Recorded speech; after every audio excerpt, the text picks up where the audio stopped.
Democrats don't speak for me. Speak for me, speak for me. Republicans can't speak for me. Speak for me, speak for me. A bitch ass nigga can't speak for me. Speak for me, speak for me. You coon ass niggas can't speak for me. Speak for me, speak for me. Listen here, this is a fact of life. I be rapping like Nat Turner came back to life. Grab Donald Trump by the pussy, he ain't acting right. I never run from a conflict, I be glad to fight. It's a very cold world that we live in. And somebody please tell Elizabeth you're not an Indian. You just trying to con them people to get the benefit. Just another immigrant, stealing from the Indians. That's some punk ass shit and that's too lame. Now we finna step over to Andrew Yang. And you a sucker, you can never speak for black folks. Fake ass pandit, trying to get the black vote. The Democrats don't speak for me. Speak for me, speak for me. Republicans can't speak for me. Speak for me, speak for me. A bitch ass nigga can't speak for me. Speak for me, speak for me. You coon ass niggas can't speak for me. Speak for me, speak for me. You know your boy be high off sativa. Kamala wasn't popping, so we said bye Felicia. She ain't had a right policy. We ain't trying to meet her. Y'all can take Biden too. Bye, we don't need him. We don't need Roland Martin or that coon Al Sharpton. Didn't need Cory Booker from the start, man. I don't fuck with police and no snitch. You know I'm coming with the heat when I spit it. The Democrats don't speak for me. Speak for me, speak for me. Republicans can't speak for me. Speak for me, speak for me. A bitch ass nigga can't speak for me. Speak for me, speak for me. You coon ass niggas can't speak for me. Speak for me, speak for me. If you ever go to court and this is your luck, try not to get fucked by Benjamin Crump. I know it's hard. You and all go is hard. But who the fuck is Amy Cloak? Put her picture up on the bullseye and start throwing darts. People cut our organs out our bodies, that's a stolen heart. They can't save us from the flood like Noah's Ark. Black lives always matter, we finna go for ours. So then we savages, we don't need to pot the piss. Mike Bloomberg can suck dick with that stop and frisk, bitch. You ain't speaking for us, we don't know you. Bernie Sanders, they get your funky ass on too. The Democrats don't speak for me. Speak for me, speak for me. Republicans can't speak for me.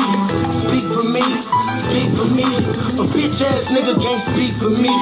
Speak for me, speak for me. You coon ass niggas can't speak for me. Speak for me, speak for me.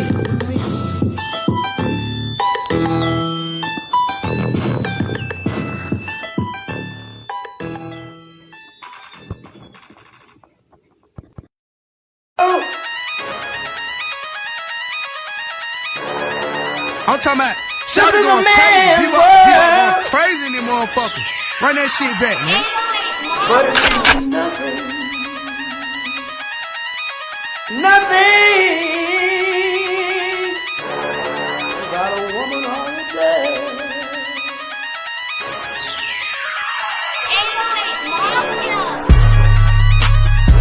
Man made the car.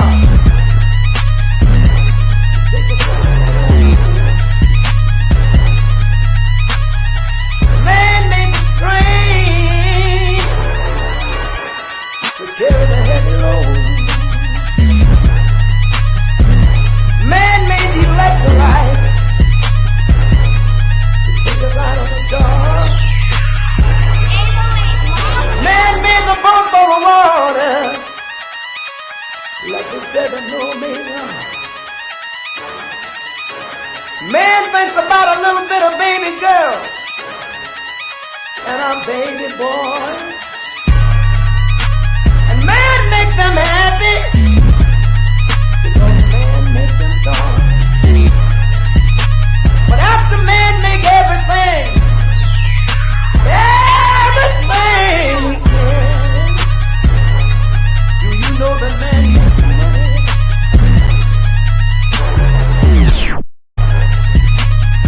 To buy from other men. This is a man's world.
Greetings, Black family. Greetings, and thank y'all for tuning in to another episode of the Front Line Blacc News. I'm your host, Chan Cromer. We're joined with the other host, Lady Chase. She's in the background. And we might be joined with Shabaka.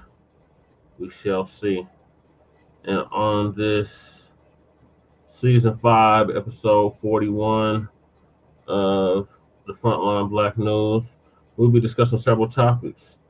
The first topic is, of course, those tangibles.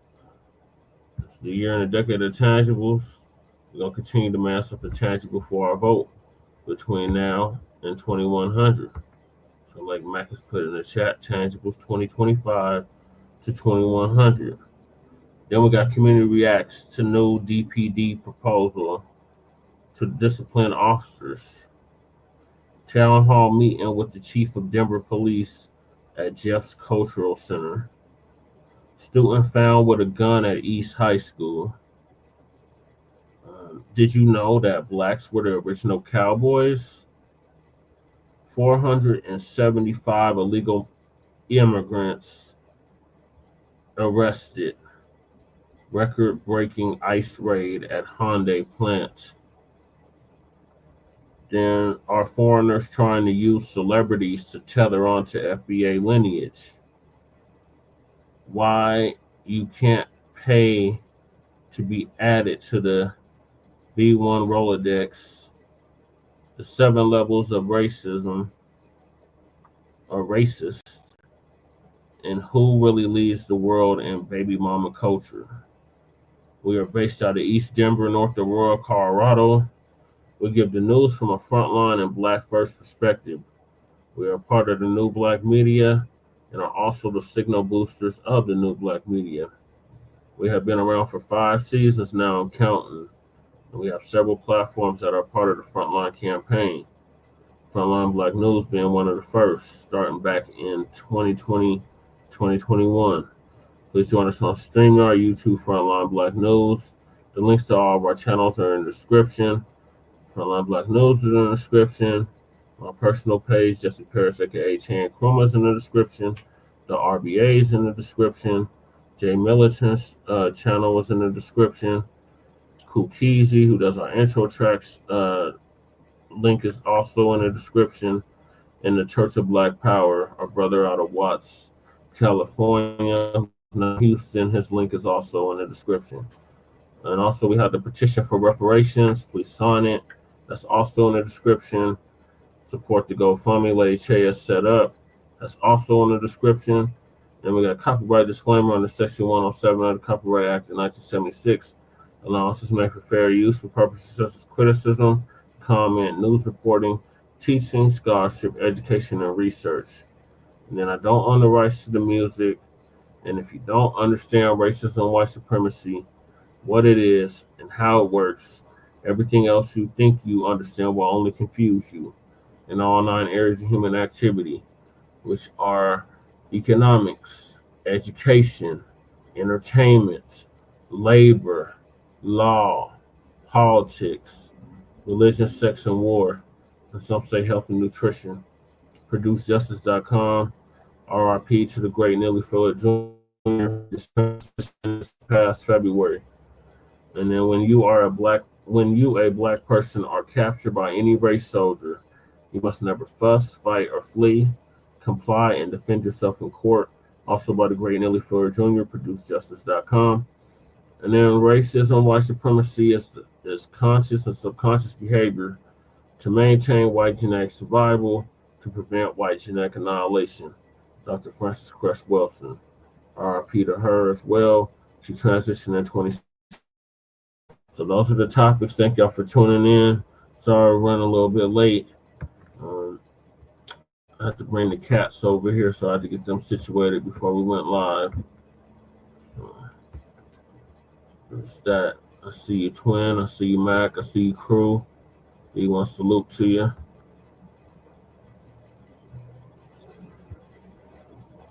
All right, so I'm going to hop right into it with the tangibles. So this is the year and a decade of tangibles. Continue to mass up the tangible for your vote, Black family, between now and 2100. So back in 2019, our good brother under the hashtag or under the banner of First Them, which was combating that bullshit Me Too movement. Under that came the Tangibles 2020.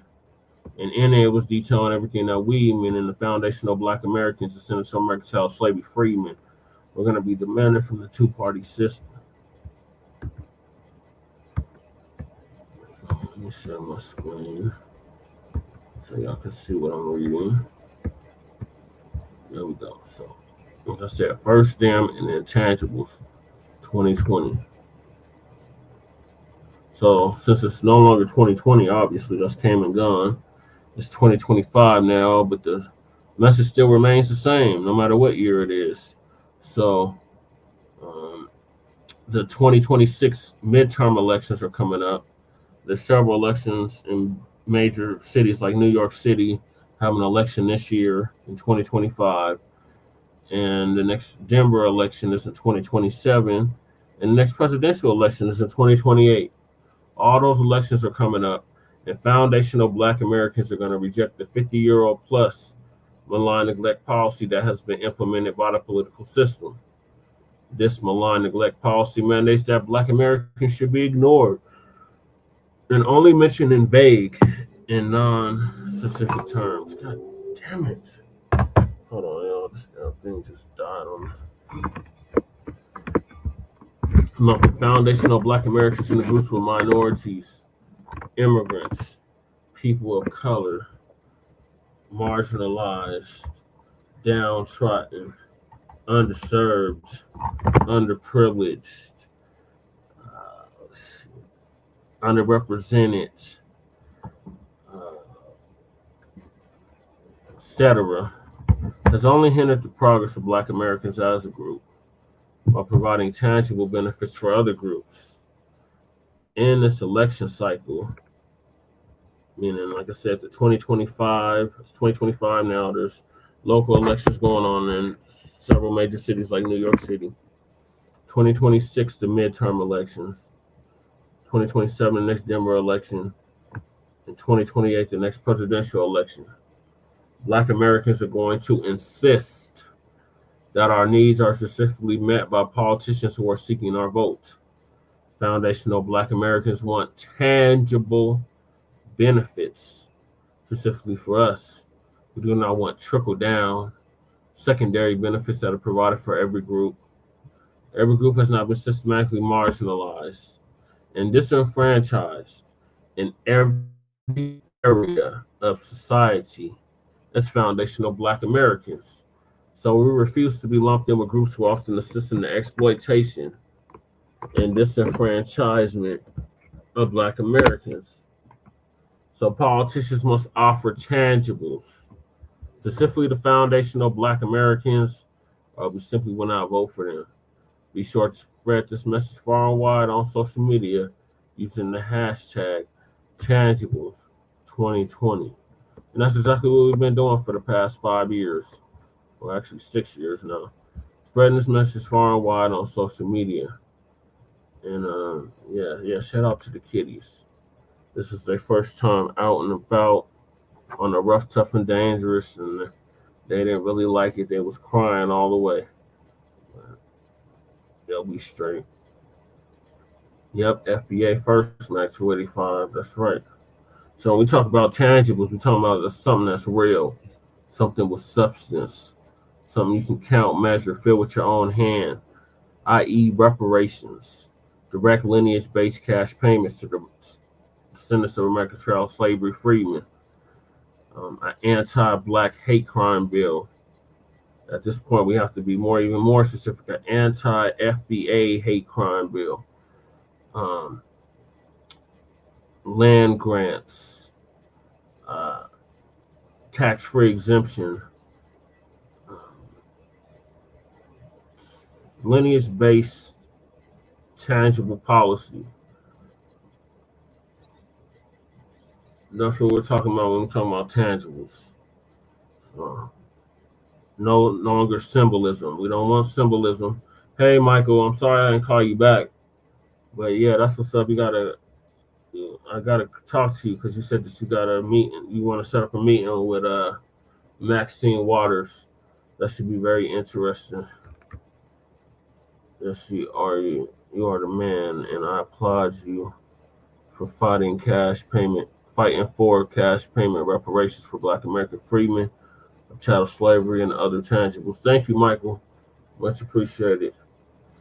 So tangibles is the opposite of symbolism. That's what we've been getting for the past 60 years from the Democrats and the Republicans, but mainly the Democrats, because we've been voting, 90% Democrat, 80% Democrat for the past 60 years. And we have not got nothing tangible for it outside of the Civil Rights Bill of 1964. We haven't got nothing tangible. So 60 plus years, we ain't got nothing tangible. And them days are over. If they want our vote, they're going to have to do something tangible for us. Otherwise, we're not going to vote. We're going to vote the couch like we did in 2024. And both parties can collapse for all we're concerned. We don't care about either one of these parties because they have no interest in us. All they want to come around is every 2 to 4 years to try to pander for our votes. And those days are over. So they want our vote at the local level, at the state level, and at the federal level. They're going to have to do something tangible for us. They're going to have to offer some kind of tangible legislation specifically for us, like they did the Asians with the anti-Asian hate crime bill, like they do for all these other groups, including the illegal immigrants. They passed specific policy for them. Everybody got a hate crime. Everybody got protection but us. And we built this country, and we've yet to be compensated for it. So they want our vote. They're going to have to do something tangible for us. It's plain and simple as that. So we've been saying since the very beginning, this is going to be a marathon, not a sprint. And we in it for the long haul. So that's the tangibles. What? Lady Cheney, you want to add on what the tangibles are? Nope, you got it. I feel like I don't want to. I don't want to do that right now because we had one of those weeks where I was everywhere trying to not explain, just doing what I know, and I feel like that's I don't want to. We know that tangibles is something you can see, feel, hold in your hand. So there's a real not even a possibility, because at this point, the FBA don't sell pipe dreams. Sell promises, guarantees, right? Right. And so I'm standing on that with you on that, with the lineage and the with the lineage, Yes. and the 43 other million people that will come on board eventually. So I'm standing on that, working towards that. It's working towards reparations. I feel like I don't have to explain that. You've explained it. Mm-hmm. At least right now, I have a little attitude about it because I kind of got into something earlier in the week by accident. I didn't even mean for it to get that wild, just from a simple introduction. So I just decided to stay in the back because for various amount of reasons, different reasons. I don't want anything, even though I know what I know and I do what I do and I say what I said, and stand on everything I'm saying. I don't want it to be torn apart, misconstrued, perverted, trashed, and that shames or just acknowledges all the memes and everything I was trying to explain to knuckleheads and Max said, don't worry about that, Lady Che. That's what I felt like. I don't want that to happen because what we're working on is so very important, and it takes a lot of people in every state to do this work. And in our state, there's only a handful of us. Mm-hmm. There's a lot of people doing stuff, but not like us. Right. Not like us, meaning what me and Jesse represent. Right. What Kurt represents, what right. Sister Vicky Dillard represents. Right. You know, those are serious those I read serious people that know how to read, that know how to listen, that know how to read between the lines, they know how to follow the research, or if you don't know, ask. They know what asking questions lead to. They know about the um, 9 areas of human activity. The code, which is the leader, know what we're working on. We're not shaming or talking shit about whether it's a movement or this or that. We're just gonna stick to what we're doing, which is staying on FBA business and not talking about other people's shit or just directly attacking because that defeats progress. I am not that way. I ain't got time for that kind of stuff. I'm just gonna focus on what needs to be focused on, and that's this and us and ours, and the work and what's gonna happen this in these seasons before we leave this earth. So that's what I'm focused on. I just don't want to get on be over there killing wolfing, not wolfing shit, but doing all that because I don't want anybody to pick apart any of this so that they can throw negative banter or shade on it like the tethers do, like they've been doing to everything we do. So with the collective, the lineage, and everything, the agenda, we are on it. It's a marathon, not a sprint. Hold your nuts to your colonizer and hold your vote like you hold your swallow or your babies. Um, and realistically, um, I would say realistically, focus on your local level, and then like for us doing the work, MD brought up some good talking points, and I'm gonna look into that. I could have looked into it today, but I've been really sick. And I tried to Salute, Jab. rest. Congratulations again on your win. Yeah, I tried to rest. Congratulations, Jab. Um, so yeah, I'm gonna look into it because federally that seems like the thing to really look into.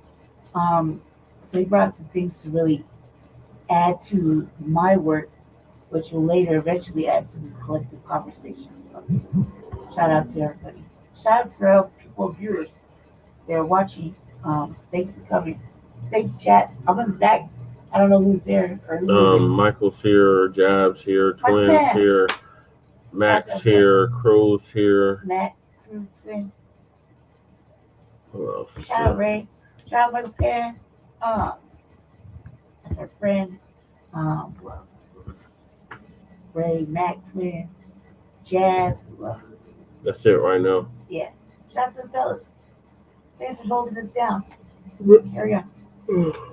Okay, thank you, Lady Tay. Michael said, well, whenever political candidates are running for office, they need to sign a contract with Black American freedmen of chattel slavery. That's right. Here are the following items: cash payments, land grants, etc. I know that's right. Yeah, we need to get it in writing because these mugs, they'll blame it on AI and say, I didn't say that. I didn't agree to that. So yeah, we need to get it in writing. I agree.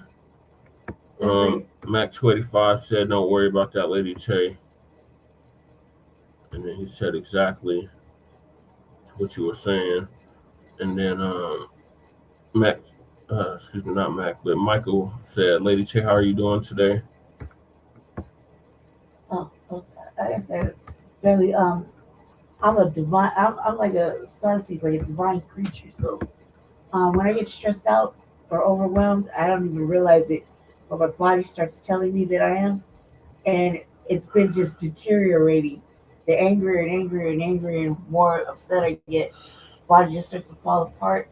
I can't walk, I can't stand, I can't breathe, I can't do any of the things. It's just malfunctioning because my spirit is in a fucking meat sack.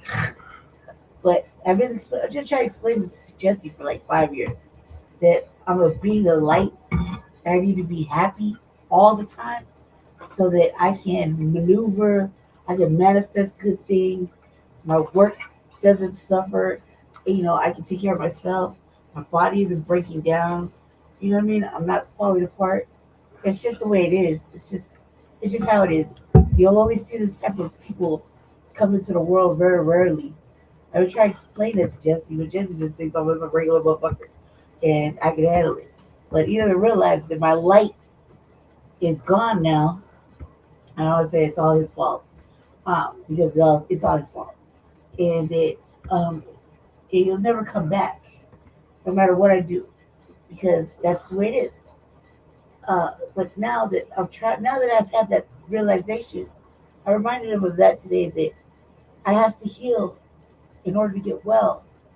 Like, you know, this Yeah, body that's never right. looked like this. It's not Mac even at 25 all. said Lineage is our Black Warrior. This shit right here is never. My body never looked like this. My body was. I was cool with being a plus size person, but my body wasn't all cut up and wounded and shit. You know what I mean? Like I was a lady. I was still a lady, but I was like, I was like, I like the way I look. Now I went through so much surgeries and everything. Now I have a different type of pride of the way my body looks. Like I mean, I'm severely cut up, like severely. Like no woman should have these type of war wounds. You know what I mean? Like this is just ridiculous. Like full fucking surgery scars, like this, like ridiculous stripes. You know what I mean? Yeah. And I feel like that's a different level of pride, right? In my look, like yeah, I've been through some shit in my mind, right? Mm-hmm. However, I didn't really like now. I can't heal, so I like anything I eat, I can't hold in. I can't drink water. Everything I put in my body just the more upset I get, I can't hold shit in. Like that's that. This is what it looks like. It's called all this is negative toxicity. My body's rejecting every level of negative toxicity, every level of toxic bullshit. Like what's happening to our people, what I read on the news, what what happens in my house. Anybody has anything to say? My body's like, no, I can't deal with it. Get it out, evacuate. Abort, right? My brain's on automatic delete. I heard it. I did delete. You asked me about it. I don't remember. My brain is literally practicing. I don't remember, right? And I'm like, goddamn, I gotta heal so that I can actually start walking better. Because the way it is, like in the last 2 weeks, I think I've heard so much bullshit and negative shit. And I've been fighting like a motherfucker with people left and right that I I I can't heal. I can barely stand up. Like I think my sciatic nerve is all messed up, and I'm supposed to go to like two different treatments this week coming up, where they're gonna do their serious tests because I had that major surgery, and they're gonna need me to do serious things so they can evaluate the inside of my body, and I can't even function with it. You know what I mean? I'm already like, oh no, white people be touching me and I'm gonna be waiting for it. Oh my God, help me. You know what I mean? Like, Lord have mercy, Black Jesus, take the wheel. I can't do it. Oh my God, I'm ready to kick her in the face. Oh, I don't know what I'm gonna do. Please don't look at it. Or you can't tell me shit. You know what I mean? I don't want you touching me, talking to me, none of that. No. You hear me? And I was just saying that until Jesse today, I was like, I have to go back to before you to heal myself. Because before him and because he's the one that he's the one who thought I wasn't conscious or angry, conscious and angry or whatever the fuck you said. I don't remember what you said back then. But in order I to prove quoted it, James Baldwin. I said, to be a Negro in America, you have to be in a relative stage of rage. yeah. Okay, so I was already enraged. You just couldn't see it, okay? Because I had the front on of happy and good. You hear me? Because you don't want to see the ugliness. But then he brought maybe because he didn't want to believe that I was already angry. But stay angry. The top of the food chain is at war, always, right? the warrior. I like an Aries. We stay fighting, right? But you don't have to see it to know it. That's what I try to explain. But you don't want to hear it, so I let the inner monster out, and you can see the ugliness from the inside. Now you can see it outside.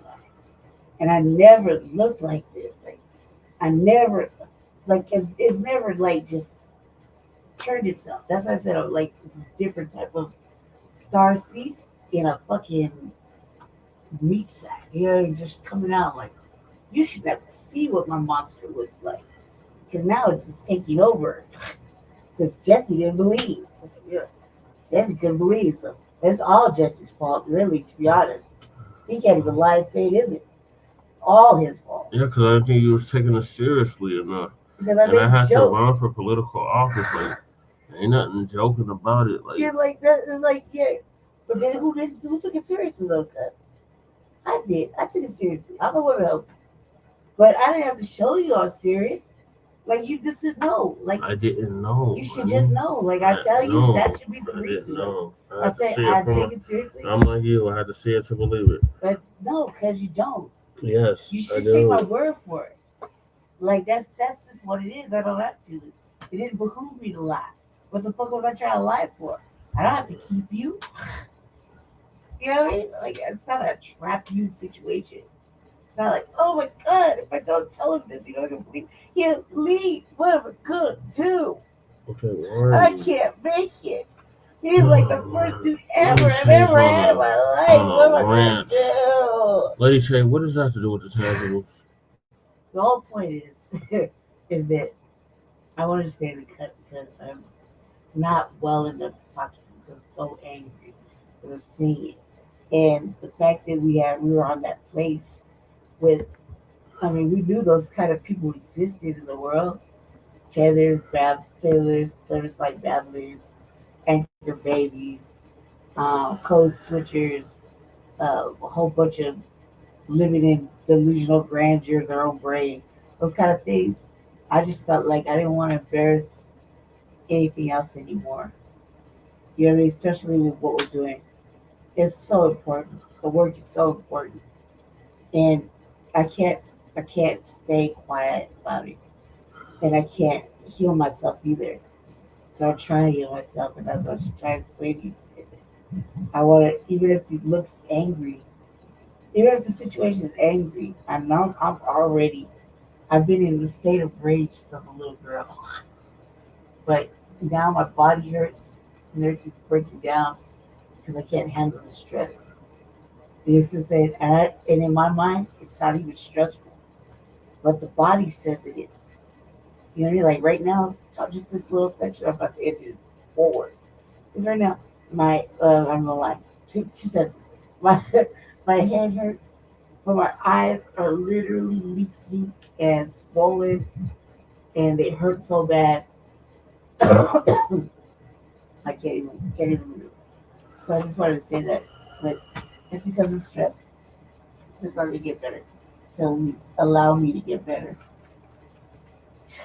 Your main warrior of the front line is like try not to shut down. You think? So carry on, Jesse, with your tangible speech. Go ahead. I already did my tangible speech. Go I'm like ahead. done with this topic. I'm trying to read the Oh God, comments. what are we gonna do? Michael said if they fail to address the following items under contract with Black American freedmen of chattel slavery, then political candidates need to reimburse campaign donations to Black American freedmen. Oh man, I like that. Yeah, I like that too. I like that.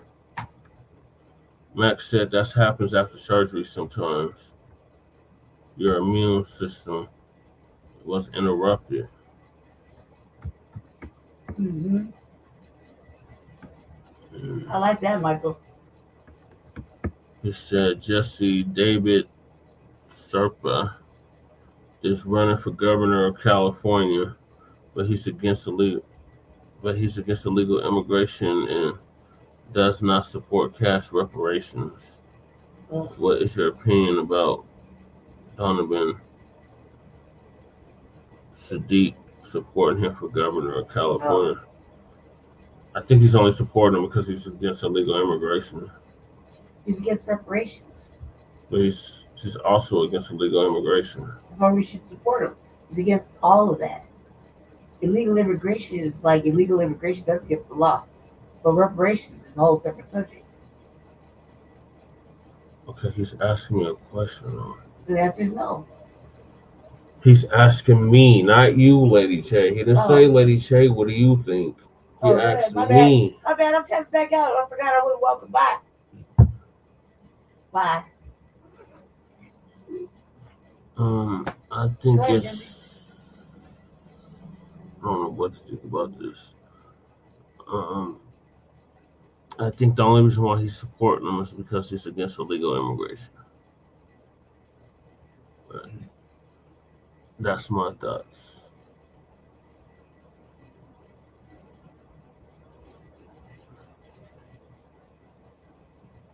All right, so moving along.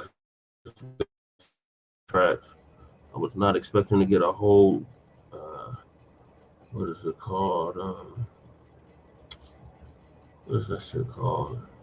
Go ahead, Jesse. No, hold on. What is that shit called? Dissertation from Lady Che. You should expect that. You should expect that. I wouldn't ask me nothing if you weren't expecting me to talk, especially since I'm co-host to the show. No, I don't agree with it.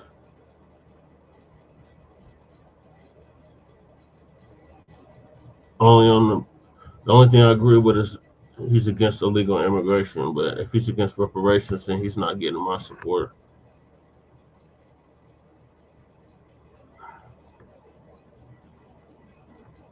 I hope that answers your question. All right, so moving along.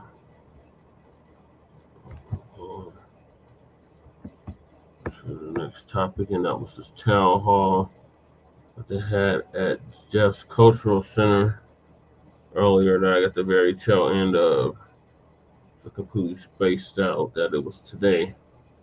Otherwise, I would have been earlier to ask my questions, but there'll be more opportunities. All right, so first I'm gonna play the news story about it, and then I'm gonna play the clip, the video I did earlier.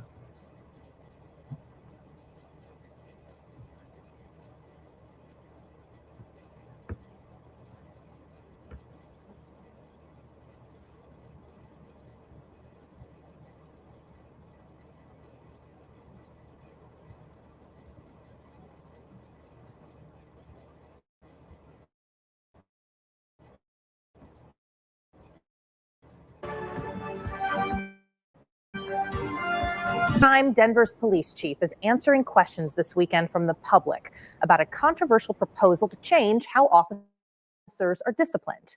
Thanks for joining us. I'm Jennifer Meckles. That plan would prioritize education over punishment for officers who commit minor violations. 9 News reporter Evan Krugel is live outside of town hall today that just wrapped up. And Evan, yeah, it has, Jenny. That pushback continued here again today. Chief Ron Thomas opened with some brief remarks and then opened up the floor for questions. And let's just say there were plenty. The goal is to go right to your questions. The best public meetings begin with questions and end with solutions. The goal is to get an understanding of what it is you want to know. At Brother Jeff's Cultural Center on Saturday, there were plenty of questions. Every time we hear this, it's something different. As Denver Police Chief Ron Thomas sat down with the public for the first time to discuss his proposal for education-based development. Is the system broken?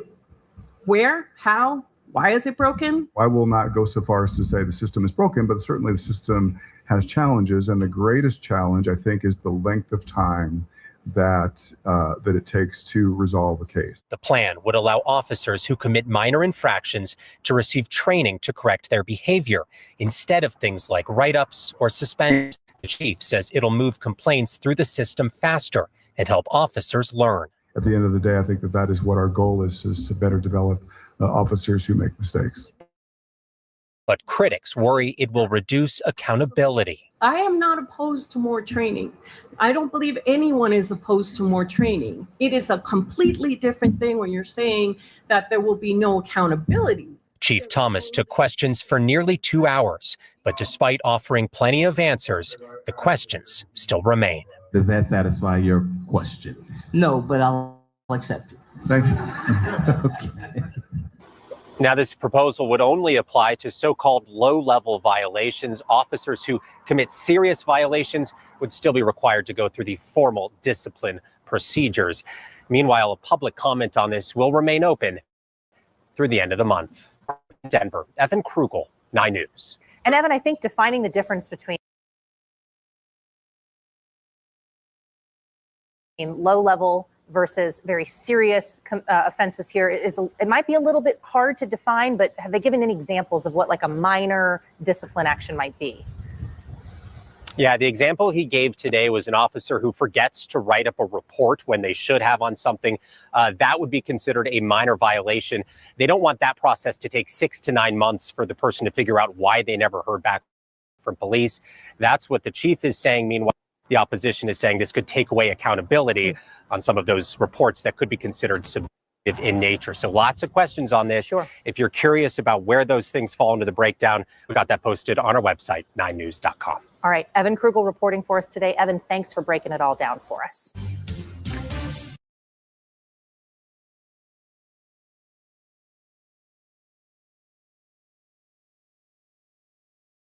It's our beautiful skyline.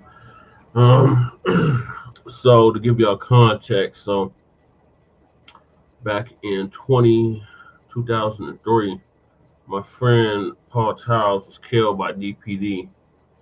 And after he was killed, we started the Office of Independent Monitor. And the Office of Independent Monitor came up with this discipline matrix for DPD. And every chief since Chief White has been demanded by the community to follow this matrix, but they ain't really been doing it. So the community gave them a whole mouthful. Unfortunately, I got the very end of the town hall, so y'all hear what the community had to say at the very end.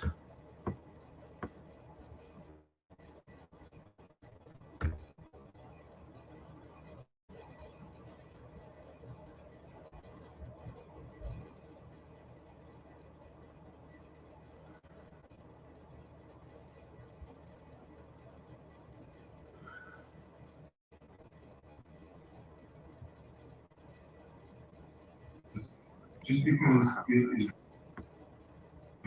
something is eligible doesn't necessarily mean that I'm going to agree to allow them to have education-based development. So if they were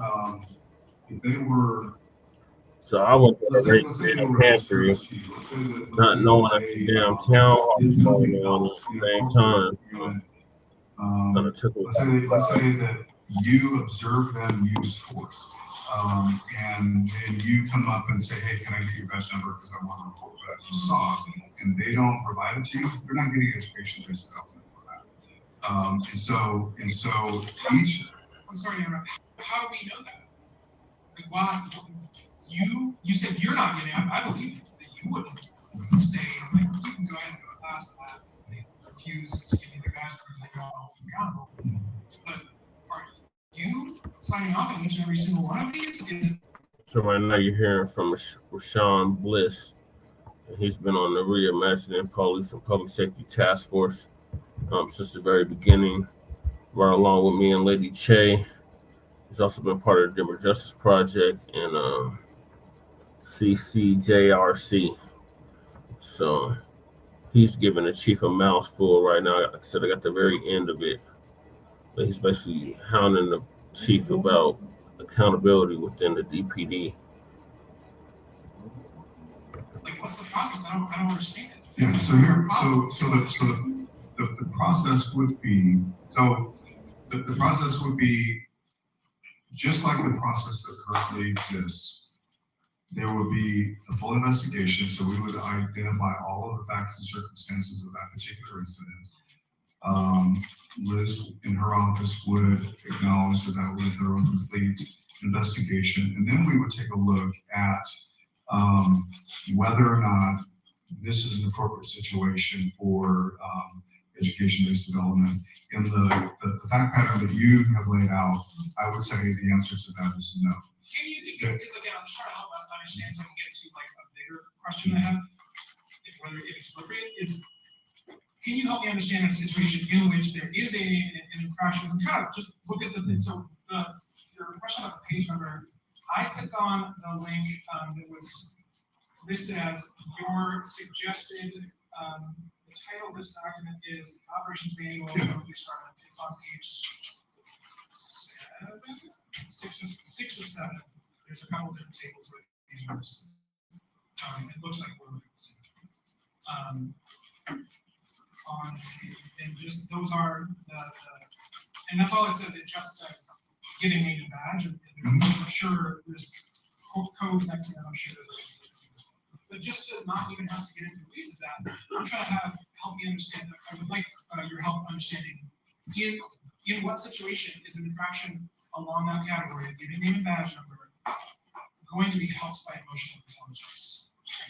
Can you help me understand where that would be appropriate and why I should believe that's the correct problem? Again, I think it's two things. So again, fact dependent. And so while that might be one of the modules that officer would go through, we would also go through a module specific to that infraction, specific to giving them an measurement, so they clearly understand that that is something that they are required to do generally regardless of circumstance. I would imagine there are some circumstances where, yes, exactly. And so helping them better understand that. And so maybe the circumstances that the officer somehow felt threatened by the way that he was approached, and that was why he didn't provide his name and badge number. And so I do think that there is an opportunity to through addressing his emotional intelligence to better understand. And I also think that part of that emotional intelligence is getting to understanding that community impact, and so the impact that had on you, and how him not giving you his badge number eroded your trust in the police department. So, thank you. That's genuinely helpful. And I wonder if you can help that sort of same clarity of the removal of reports and records being a help trainings with prescription. Like, why would health and wellness training help me feel more secure that that officer is not going to remove more reports and records in the future, or that they have institutionally not without specifically knowing what that. I've done it. It may be a hypothetical in which there's. Okay, so let's like I'm trying to think of what would constitute that infraction. So let's say the infraction is I removed these records relative to this particular investigation, or remove this piece of evidence from I the got the possible break. and then I didn't put it back when I was supposed Too to, long. or I didn't Briefly.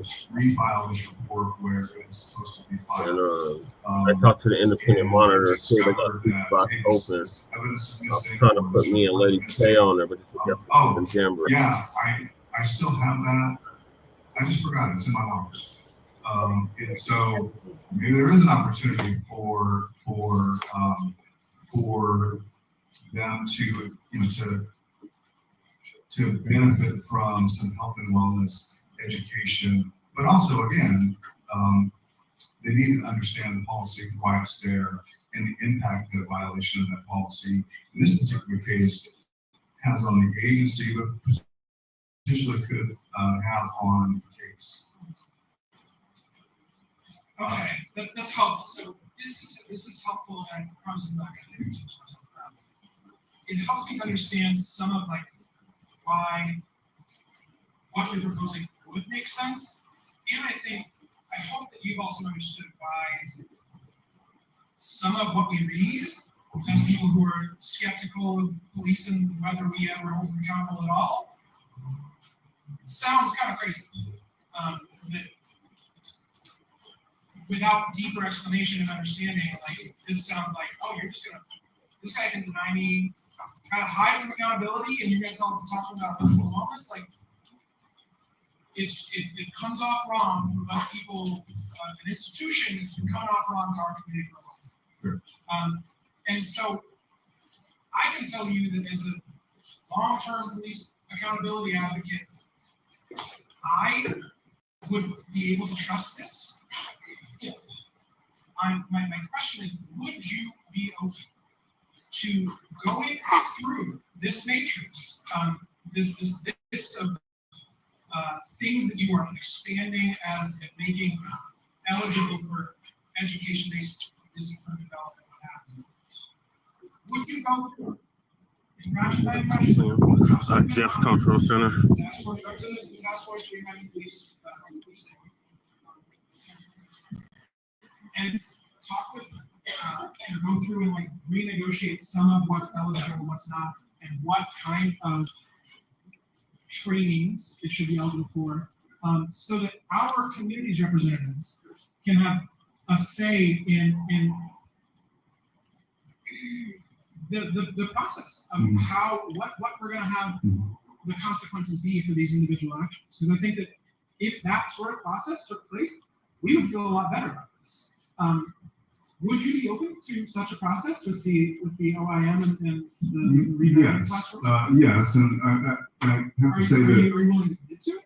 Yes, and so, but I will say that that generally has taken place already. And so, no, it hasn't. I don't hear people agreeing with you.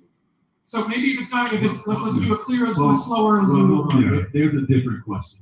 There's a different question on the floor, and I just kind of want to chime in on this. It sounds like there's. So the task force that me and Lady Chase serve on came up with 112 recommendations for police and public safety. And these bastards haven't even implemented, I don't even think, 60 of the recommendations. So that's what he was asking about. And the chief's talking about, oh yeah, we've done that. And yeah, I stayed disrupting meetings. That's what I do.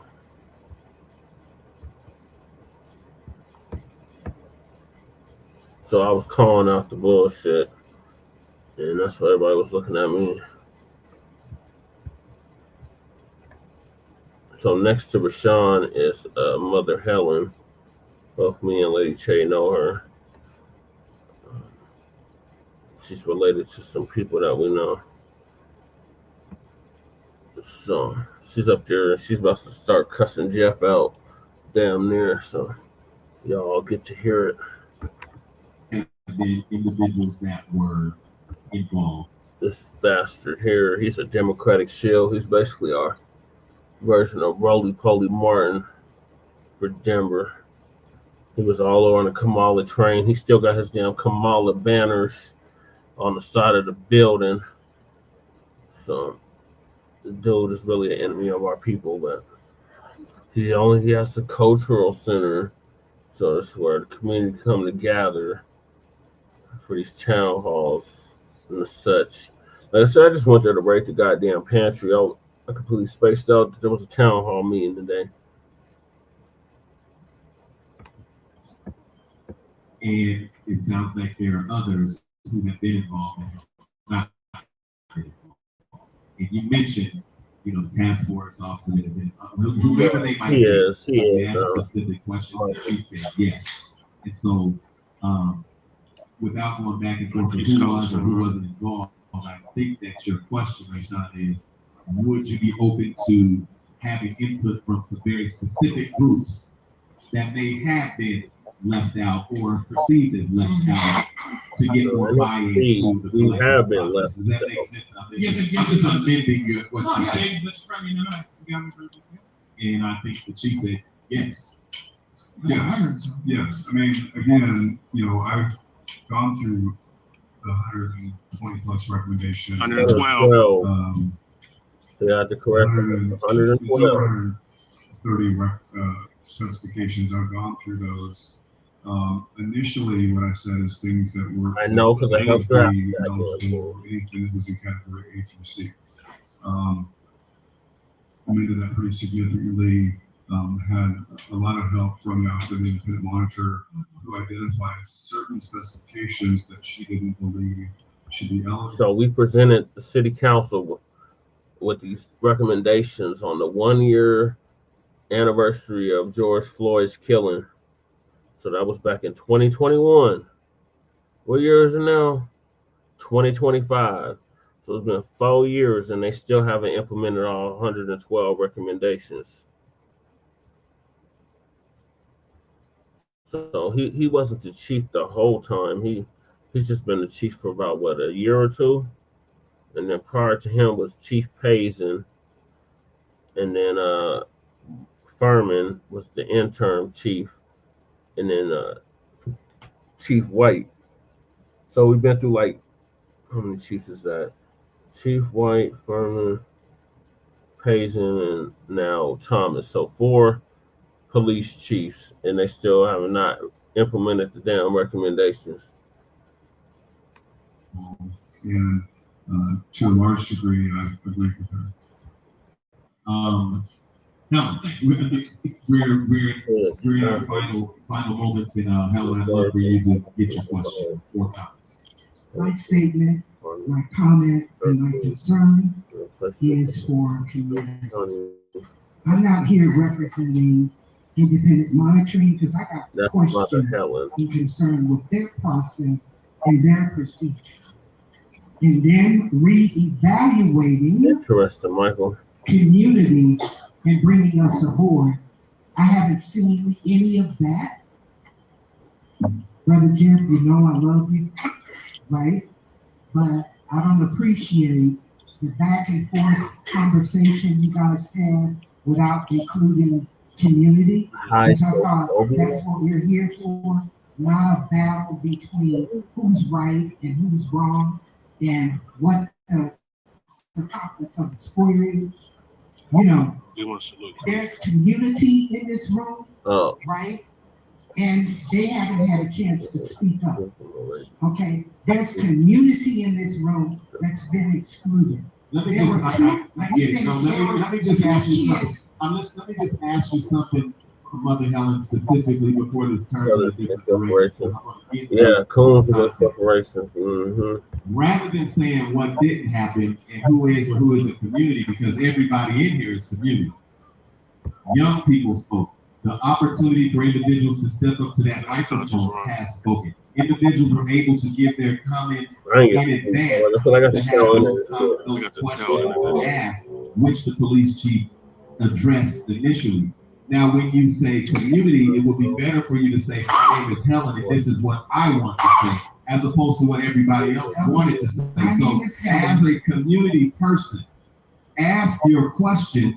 I appreciate your criticism, but if you're speaking on behalf of community or yourself, then do that right now, because that's why that microphone is available. So my point and my request in this short time is to hear your question to the chief as it relates to whatever you want him to address. Okay, this is my question. Yesterday, I got kind of told off by somebody named Daryl Militant. I think this is Daryl Militant in another part of the city, right? He had a common sense question for me that I could not answer. Interesting to know. Okay. That, so my question for you, the police, and this includes the independent monitoring, is that those 2 kids had more humane opportunities to objectively relate to you, and we received something on a opportunity. Right now. This is not about who's right or who's wrong. This is about us examining people in our spaces, Centennial, right, with a good record for elevating what could have been tragic situations, right? And I have that information. But I say that nobody's perfect. And you've always listened to me, both of you. But it's time for everybody to do their homework, including the independent monitor. Including the independent monitoring. All of this verbiage, words, and gestures that you make going to what the circumference of a square is, we're not numbers, right? There's problems in community that there's not been addressed. Okay, I'm talking to everybody, because y'all know how I am. I'm real transparent. But all of that speaking instead of the community speaking, to me, let's just talk about somebody else. It's kind of disrespectful. Okay. If you're representing community, how are you choosing those people to be a part of what you're doing? It's everything you think. Well, guess what? I'm dropping the mic. I don't think the way. Okay. That being said, I guess Dr. Davis, you get to go from there, and I believe we got just a few more moments before the chief wraps up. And again, this is not just the final opportunity we have to spend with the police chief or anybody else in our community. Dr. Davis, I have to say first, I think it's unfair that the preacher in the room won't just There's two preachers in the room. That being said, protocol being established here. Dr. Davis. The preacher in the room is sitting in the back. My bishop, Dimmer, that's the preacher. I don't know what. To hell with Dimmer. You know what? I had to cuss that mug out damn near after my MLK Parade a few years back. He had a whole church on the east side, Absolute Word Church, and he was sweeping the unhoused off the steps of the church. And I said, "What would Jesus do?" And he told me, "Oh, we're not going to hold politics right now." So the hell with him. But the one I'm speaking now, that's Pastor Davis. Shout out to him. He's part of the Reimagining the Police and Public Safety Task Force as well. And he was very supportive of my mayoral campaign. So shout out to him. They call me, but that's the preacher over there. I appreciate the courtesy. I wanted to just make two very quick observations. My name is Robert Davis. I represent the Denver Task Force of Police and Public Safety. Observation number one, on Sean Bliss a moment ago. Observation number one, as it relates to community input, I've been in conversation with Colorado representatives from the Denver Task Force, from the Greater Metro Denver Ministerial Alliance,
make two very quick observations. My name is Robert Davis, I represent the Denver Task Force for International Policing and Public Safety. Observation number one, and they both build what Rashawn Bliss just said a moment ago.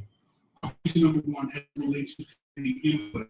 I've been in conversation with Colorado representatives from the Denver Task Force, from the ministerial lines and others.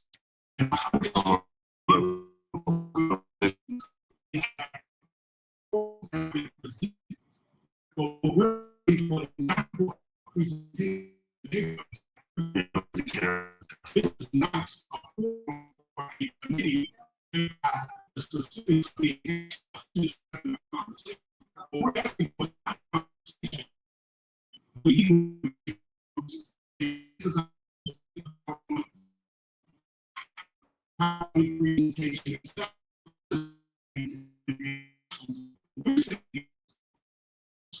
Akin to the use of force policy, akin to how the matrix was formed in the first place back when I understand 2008, before my time, where the community comes together, not just the Denver Task Force, not just the independent monitors.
Sorry, I tried to skip it off button.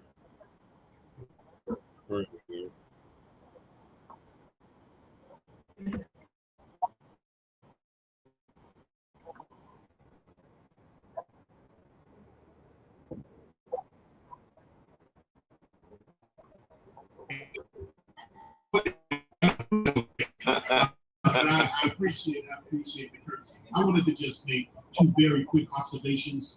My name is Robert Davis. I represent the Denver Task Force for International Policing and Public Safety. Observation number one, and they both built off of what Brother Rashawn Bliss just said a moment ago. Observation number one, as it relates to community input. I've been in conversation with Colorado representatives from the Denver Task Force, from the Greater Metro Denver Ministerial Alliance and others. That's the task force I'm on, the Reimagining of Police and Public Safety. Is that this proposal has been presented, but what we're asking for is not for a presentation. For instance, today, Brother Jeff, the analytics here on the task force. This is not a forum or a committee whereby the specifics are being hashed out. This is just we're having a conversation. What we're asking for is not a conversation where you meet with various community groups and say, this is our proposal, here's the PowerPoint. Can you check and see if the here's the PowerPoint presentation, etc. Because the police are in our charter. I've been trying to what we're saying is we're looking for something akin to the use of force policy, akin to how the matrix was formed in the first place back when I was in 2008, where the community comes together, not just the Denver Task Force, not just independent monitors, but there are other organizations around this city that have a vested interest in the Justice Project, just to That's name a my few, pastor right the NAACP, et cetera, who have a vested interest in the safety of this community and have a track record of being engaged in these conversations, that we need to make sure they're not only at the table, but that they have significant, thorough input to the final outcome. That can only take place if you convene some ongoing gathering, such an ongoing committee or whatever term you want to use to refer to it. That has not happened, and that's what we're pushing back on. And that's what we're demanding today take place, so that we keep in the spirit of how the original discipline matrix was formed in the first place. The second thing, and this is something that came up when Brother Rashawn was speaking, is that when he brought up several infractions, you assured us that those infractions would not be eligible for education-based development, education-based discipline. And herein lies the problem, and this is why community needs to be involved, because we cannot base a policy on the personality of the chief. Once this becomes policy, future chiefs are going to rely on this. And if future chiefs don't share the same philosophical approach to officer discipline that you do, they can use this policy to get their officers out of accountability to the community. So while you are assuring us that you will not do that, but we don't know, to be honest with you, we don't know if any of us are going to be here tomorrow. We don't know if you're going to be the chief for the next 10 years, 10 weeks, or 10 days. That's just the nature of appointees in political positions. So what we need is a policy that is not dependent on the personality of whoever the chief is. Lastly, as an example, we did all of this work under your predecessor, your former boss, Chief White, around the use of force policy. We as a community felt very comfortable that the use of force policy was going to be implemented in a way that was in line with community policies. Chief White retired. You and I were both at his retirement party. Chief White retired. Chief Hazen came in to office and literally took that entire use of force policy and threw it out the window during the George Floyd protest and cost the city millions upon millions of dollars that I'm having to pay and everyone else in this room is having to pay on behalf of the city, not the police department. We citizens are paying. So we need to have, if we're going to make changes to the policy, it needs to be changes that are centered, that are structured and guided by community voice, and that also are not dependent on the personality of the chief, but rather is grounded in something that no chief can change and can alter, as we saw Chief Hazen do, that cost our city and that hurt so many of our citizens, physically and emotionally. Thank you, Dr. Davis. I'm going to give you, stay right there. I'm going to give the chief the final word. But Julia, would you sit right there for just a second? Because I want to kind of level set and see, tell everyone how this town hall came into being, because it didn't just happen by happenstance. I had several conversations in the Free Think Zone with Liz, Dr. Lisa Calderon, and Julie. And we were having conversations about this disciplinary matrix, which led to a lot of questions. And I said, well, we will reach out to the chief and let him answer those questions and have a dialogue with community. So that was the primary focus of how this even came about. And so with that being said, I'm encouraged to hear individuals who sound like they hadn't been in the room communicating with one another, all in the room communicating with one another.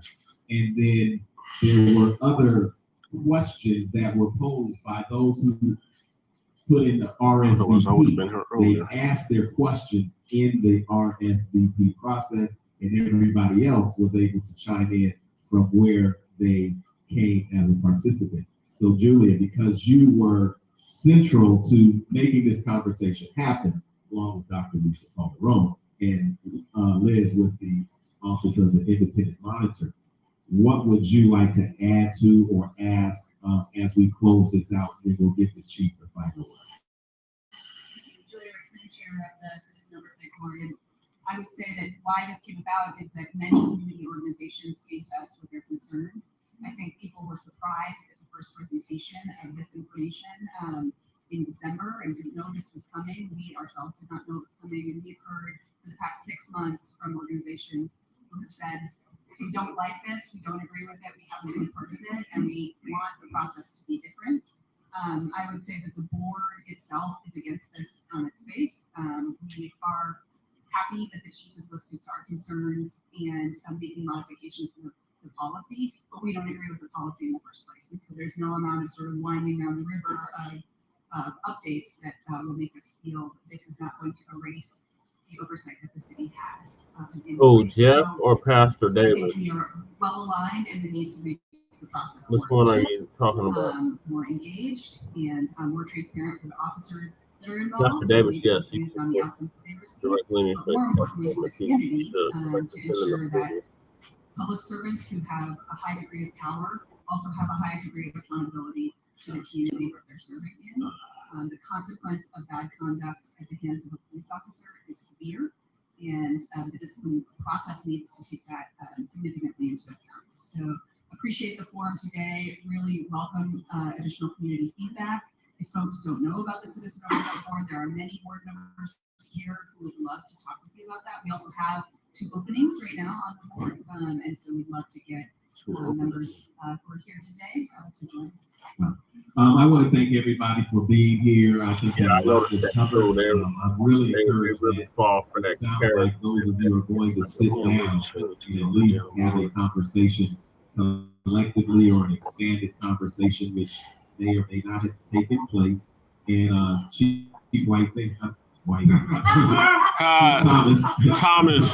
Thomas. But remember, we have a long history of all being through all of these battles, because the current chief was also there at those task force meetings when we were doing the Paul Childs dynamic. That was my It's not like any of us childhood are friend. familiar and haven't been in this journey with multiple iterations and the independent monitor coming about. I'm just encouraged that everybody's doing this work. Everybody is in, this same room.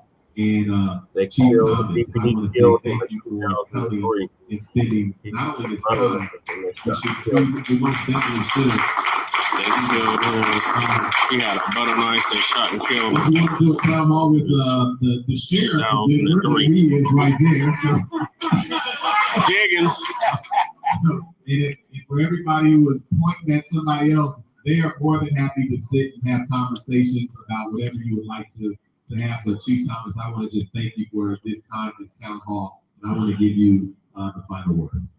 Thank you. First of all, let me just say that we're probably even now. You called me Chief White. I suppose that makes up for the fact that I said Happy Juneteenth to the crowd at the Black Arts Festival. At the Black Arts Festival, yeah.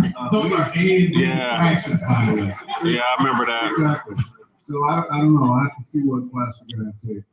But anyway, I think that the thing that I want to really get across to folks is that this does not erase oversight. There's still going to be oversight of the entire process.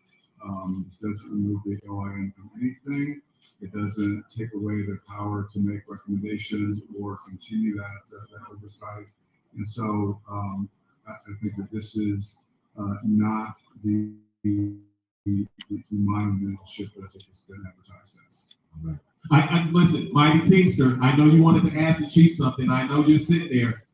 Before we go, I want to make sure you get an opportunity to say whatever, because I don't want anybody to walk out and say they didn't have the chance. Ronnie, Mr. Houston, the Mighty Teamster, welcome. Although we are in adjournment, we are not in adjournment. What would you like to close this out with? First of all, Chief Thomas, thanks for coming. Your voice is very powerful in this community. So is the sheriff. Arthur, sit right next to him, Mighty Teamster Jr. We appreciate you coming out. He's having his chicken later, so. I know. I do the stuff at all. I like what I saw. Community involvement was going to change. None of what the Black community says. Right. Okay. Memorial Memorial ass motherfucker. When I do see hope. I do see hope. Always. Right here. I know you got something to say. Go I'm ahead. 51-year Teamster retired. A chance. I came out of retirement But it's punk ass and ask me. to get the city and the economy, workers of Denver organized. I really didn't hear about that. The ballot measure to you was 68 to 32. They're like, hey. And we thought we had a clear sailing to getting these employees organized. We have met resistance.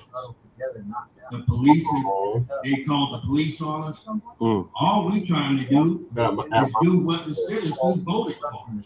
They voted for collective bargaining for these mistreated workers. That's right. And we're just trying to organize them. That's all. And I know that the sheriff, I had a great lunch. He and I opened our hearts to each other. He was crying, I was crying. I was doing most of the crying. And the Teamsters don't cry. Right. Teamsters don't cry? No, it ain't what we do. We don't fight, we fight. What about the brothers from Mount Bello? Well, the sheriffs from Mount Bello. All I want the chief to know is, oh yeah, we need to have access to the workers where we can organize because the citizens of Denver County voted for it. It's a mandate coming from the citizens. Yeah. The last thing us citizens want is our vote to be ignored. It was resoundingly said, give these workers collective bargaining. Ron, are you asking the police chief, or what is your point that you would like access to the airport? At the airport, we're getting thrown off. We're just out there trying to talk to the worker. They call the police on the supervisor, calling the police. Police comes out. They got a job to do, I guess. And then Arthur, what is your, do you have anything you'd have to ask or share with the chief? Yeah, Thomas, thanks for coming, thanks for having me. Right. I briefly piggyback on what Ron Houston was saying with that. We need an opportunity to do what the residents of Denver voted for us to do. We don't have a space where we're lined out for us to be. Where they say they're going to be there. If the workers want to talk to us there, we could, we have that space available. Because they said that they're doing a lot of construction, we don't have anything for you, and we just need a place for those workers to be able to come to us, talk to us whenever they have time.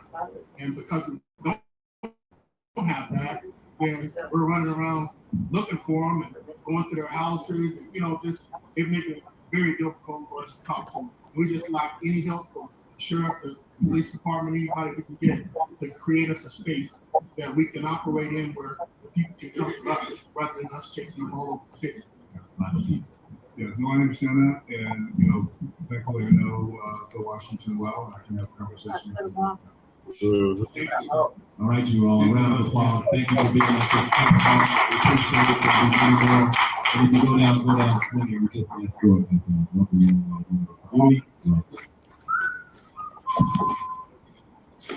ask for it. All right, thank you, everybody.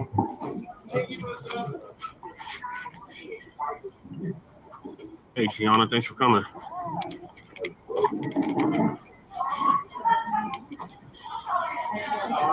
All right, you're running for my ladies district. Oh, Ward 1? Yep. You want an apple? Yes. Thank you. Fuck it off your bitch. Oh, weird ass. Yes.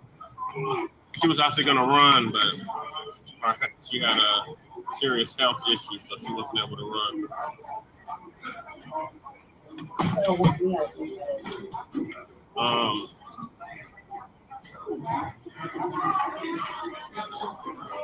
She would probably ask you, though, what are you going to do specifically for the Black people in the issue? So, I was filling out my campaign. I work for OIS. Just like Denver Justice Project is still with them. So this accountability work something about addressing the police. is at the heart of who I am as a passionate advocate member. And APD is it's the largest threat to Black and so I believe in oversight and I believe we need that in a and right, where does that intersection of understanding that changing and disproportionate target Black communities. And I've been in room where he has justified the overuse force in African American communities because African American communities are. Oh, were you on video? I was just asking her a question. So I have well, all on the hands.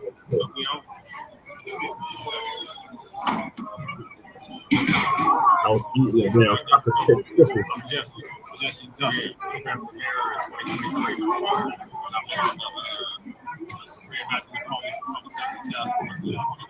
I'm learning a lot.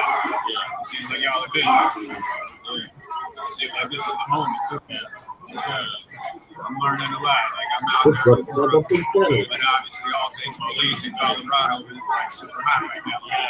Well, you know this is playing. But the train, she stepped up to the corner. Quite a late time, right? This is home. That's where I was raised. But you know, Denver PD, Aurora PD, all of that. Like it's been in the family for like decades. Godmother was actually on the Aurora police. Oh wow. Yeah. So she was like, you know, sharing nuggets, sharing intel. Before it was like really anything that was a big deal as a kid. Cousins, you know, they had been over my ABD, they had their experiences in the 90s. Amazing. Yeah, it really is. And Paul Charles, that was my childhood friend. With the college. I feel like if you're like really paying attention, something goes on like untimed. Like that's like being tapped. You're really tapped in. I know the guy's brother got killed in the woods recently. Sutherfield. Yeah. Yep. I used to work with his brother. You know, like if these stats, like put in people's faces, you know, like police accountability, police discipline, police standards, basic, you know, like it would get the public's attention. Wow. How frequently? That's the thing about man. They had a whole consent decree for the past 2-3 years, and they still running around without a license to kill us. Like size of this brother, like 6 feet away. How long? You had to take a shot off the chest.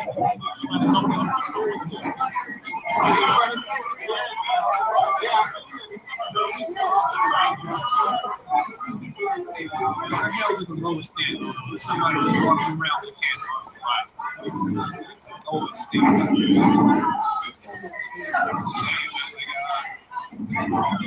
All that to say, working with brothers that are pushing this nigga out over there at Free Speech TV. I'm an old platform on Black News.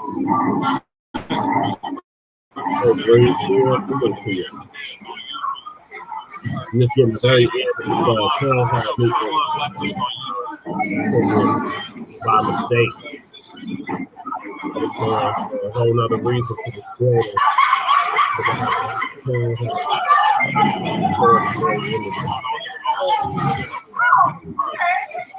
Listen, man, like I'm blessed to land with the spot I landed and have national distribution and all that. They've been here in Denver for almost 27 years without doing anything for this community. So I got hired. I didn't even know y'all existed. Right. It's necessary. Front Line Blacc News, yeah, with 2 C's. Okay.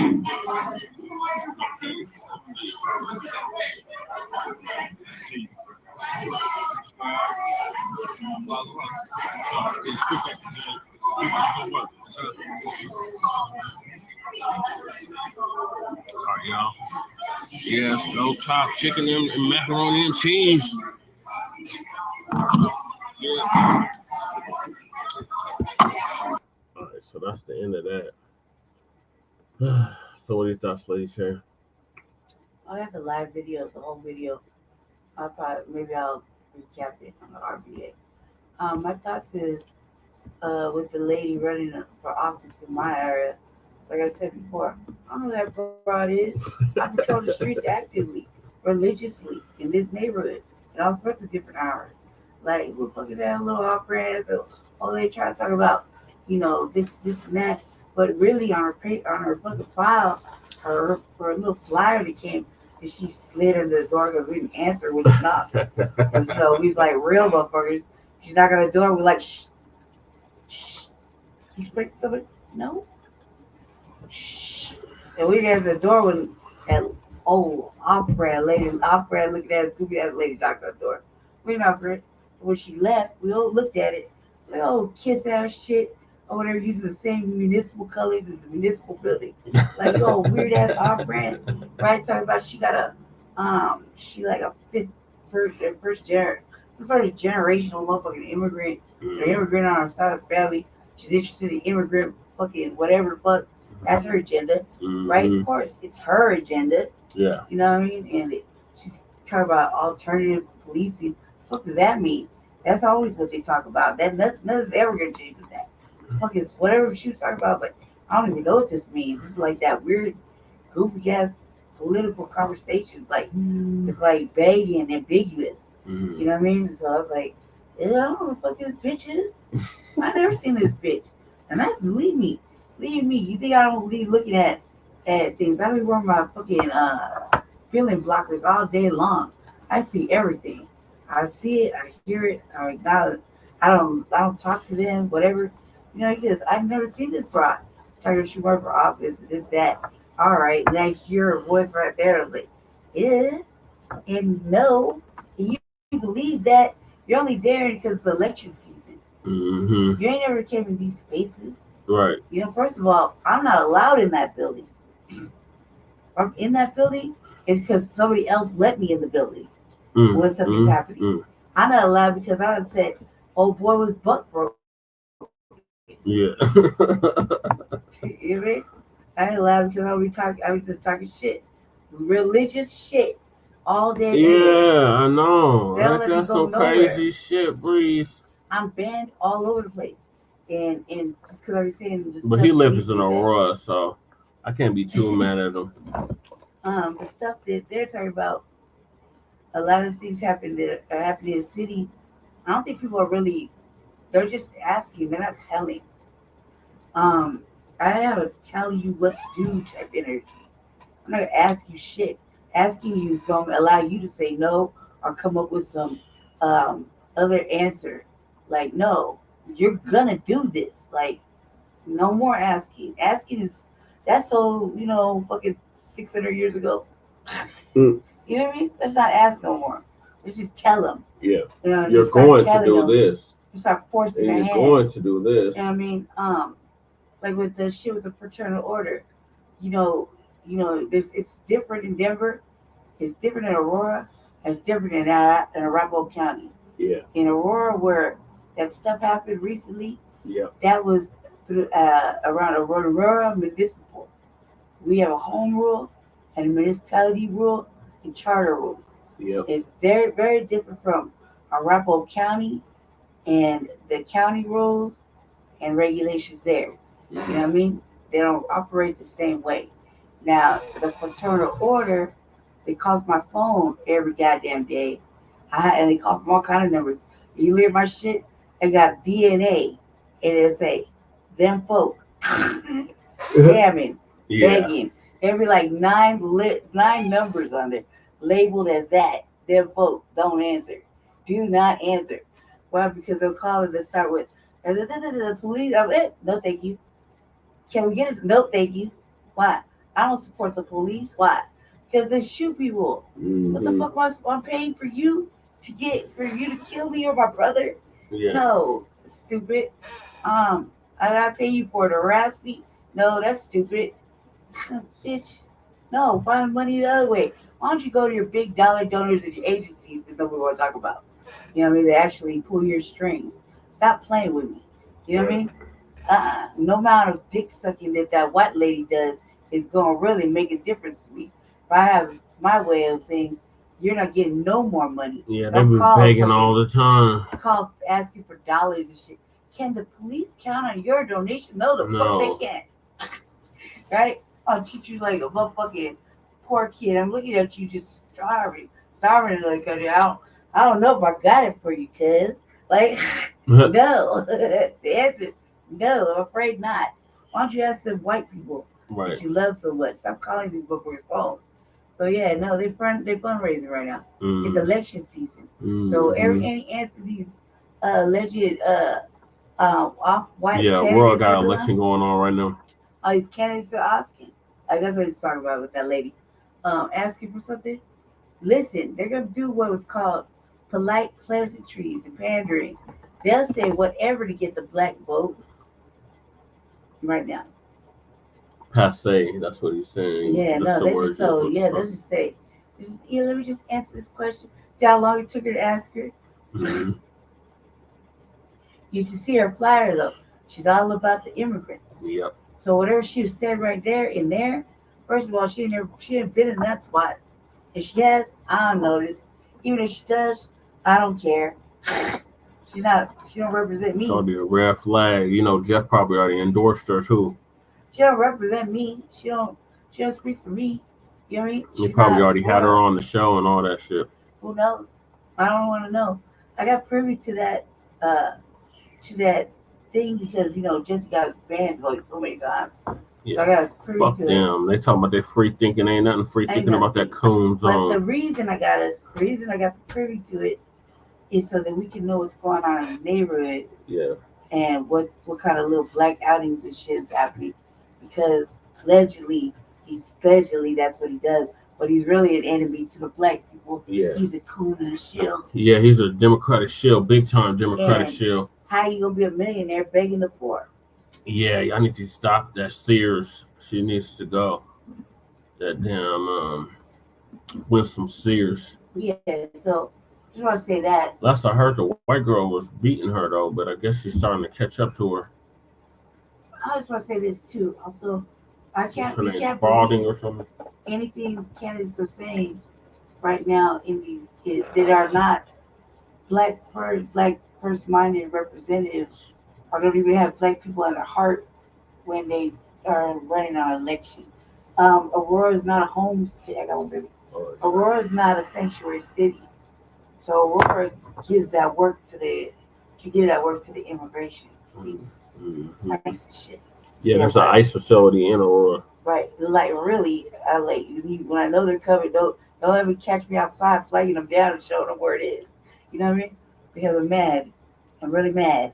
But I think that when you listen to them, you see that they're only saying whatever they think is going to change one black mind to their fucking cause for the vote. She said, "Oh, I hope I have her vote." No, you don't. Up top, I said you was old off-brand, goofy looking ass, weird ass bitch. And from jump when you left that weird ass flyer on my door. As soon as you turned back, we opened the door and took it, looked at it, and I giggled. Bet that when some chick has a hairy chest. Oh my god, crew. So she got a mustache, crew. She got a mustache, Lady Chase said. So no, she ain't got my vote. And I'm gonna make sure she understand that when I go and talk shit on City Council in Aurora. I'll make sure a lot of people understand that, because they need to get the point that we can't keep paying taxes for our own demise. Mm-hmm. They managed to use our tax money to fund the police. Yep. The fire department and the ambulance and all them, they can get the money because they don't do really that. They really do bad things. They actually with the exception of the ones that killed Elijah McClain. That was a small exception, right? But I get all kind of help from the fire department down the street. I go right up in there and shit, talk to them a little bit. You know what I mean? They're good in the community.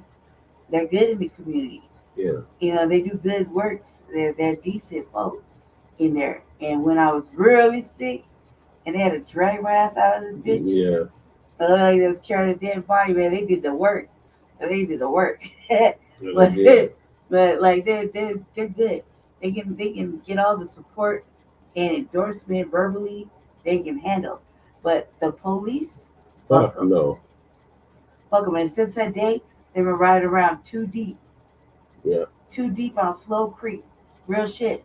So, and fuck that. Just remember, polite pleasantries when they're in black spaces.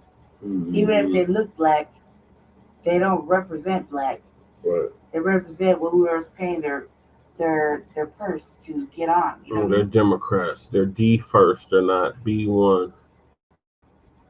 Yeah, they're their personal agenda and not the community agenda. You know what I mean? So that's really what it is. I didn't run because I needed some more education on a lot of different things that are very important, like budgeting. I need to know how the budget really works. Yeah, especially in Aurora. Especially in Aurora. I need to know how they really allocate their monies. I need to learn how small businesses work. I need to learn a lot of different things before I run. And Professor Black Truth says 2 years. You should start learning. You start getting your shit together for 2 years prior to running. So Yeah. I'm gonna follow that, that thinking, and get some more experience, jump on some more boards, do some more things like that, learning, because I don't want to run out there and doesn't matter how good I argue or what my agenda is or what we're working on. I want to make sure I'm right and exact and good before I go to these little town halls and debate with racists and stuff like that, especially in front of the police that have hunted me. You know what I mean? Yeah. Go ahead, baby. I'm done. That's good. All right. So that was the town hall that I got the very tail end of. I wish I would have got the beginning of it, I got but the whole video. So my lady check out the whole video, so she's gonna cover it on the RBA. Yes. So make sure y'all stay tuned for that. Just remind me, I'll put it in my to-do list. So in other Denver news, a student was found with a gun at East High School. Ain't the first time. No, unfortunately. The first time was with Austin Lyles, who ended up mysteriously dead in the foothills somewhere. Yeah, poor thing. Nobody talked about him or his family. Mm-mm. And why that happened, and why they was actively profiling the young man before at another school. So my friend Christian Mata got interviewed. I'm gonna play that clip next.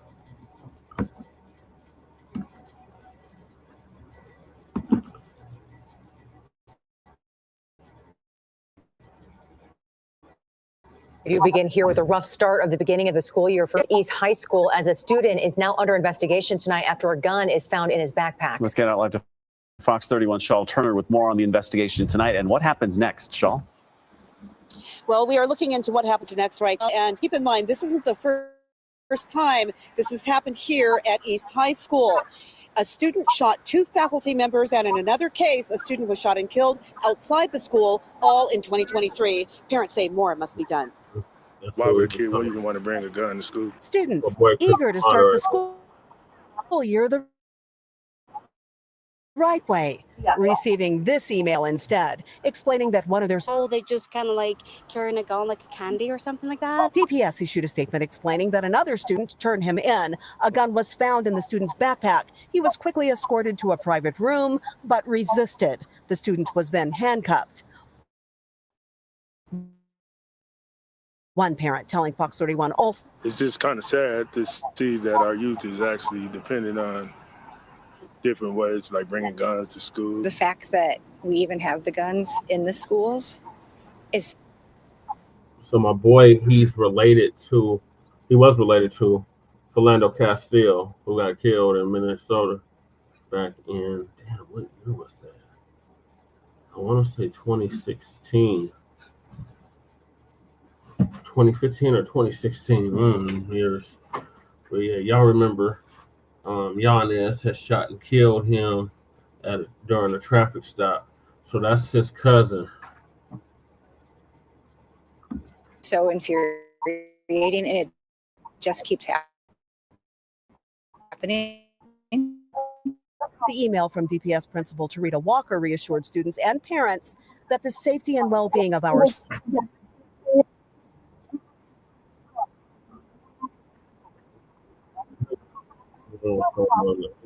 training and safety protocols are in place, but it's time for more to be done. We can say as much as we want, we can pray as much as we want until we do anything. It's infuriating. Their head is like, yeah, why should I go to school if somebody can just kill me? So it is something that I, as a parent, I don't want to feel. No metal detectors placed at the entrances of East High School. We also reached out to Denver Police. We're still waiting. Shawl Turner reporting live in Denver, Fox 31. All right, thanks, Shaw. You can see the smoke behind her there by that foot. Damn. I forgot to ask the damn chief about that shit. But yeah, so another student was found with a gun at East High School. Seems like a trend. Like they said 2 years ago, they found a student with a gun at East High School. The brother ended up running to the foothills. So these 4 people had the bright idea to paint their faces brown and then say, what a great idea. Let's go on TikTok and record a video. But then, of course, once they started getting the heat. All right, so the brother ended up going to the foothills, which are directly to the west of us, and then ended up mysteriously dead. Nobody knew how he ended up dead, but he ended up dead. So to this day, nobody knows who killed him, how he ended up dead, any of that. So he remains an unsolved mystery. But yeah, East High School is like the white school now. It used to be the black school when I was coming up, but now it's the white school. It's like a whole bunch of white kids go there now. So you think that they would be the ones that be bringing the guns to school because they love to shoot shit up. But no, the black kids is bringing guns to school to protect themselves, and the staff is not digging that. So they want to put metal detectors in the school now. The previous school board member, Ayante, he was against that. He was against the SROs, the school resource officers being in the school. So I don't know what this new school board is going to be up to. They got an election going on right now, too. So I'll keep y'all updated on that. So this next story is, I forgot where the story is out of, but the sister on the screen, she's going to give us an update on the folks. Post a TikTok video in blackface, then run and delete it when the heat turns up on them. So sister from the African Diaspora News Network gonna give us an update on that.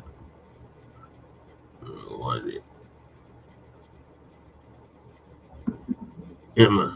4 people had the bright idea to paint their faces brown and then say, what a great idea. Let's go on TikTok and record a video. But then, of course, once they started getting the heat and couldn't stand in it, they ran to delete it, but not before we got a little bit of it.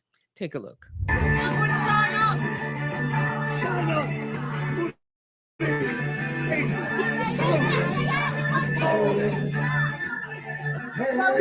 So these people are getting bolder with their racism, aren't they? They were brave enough to post it in the first place.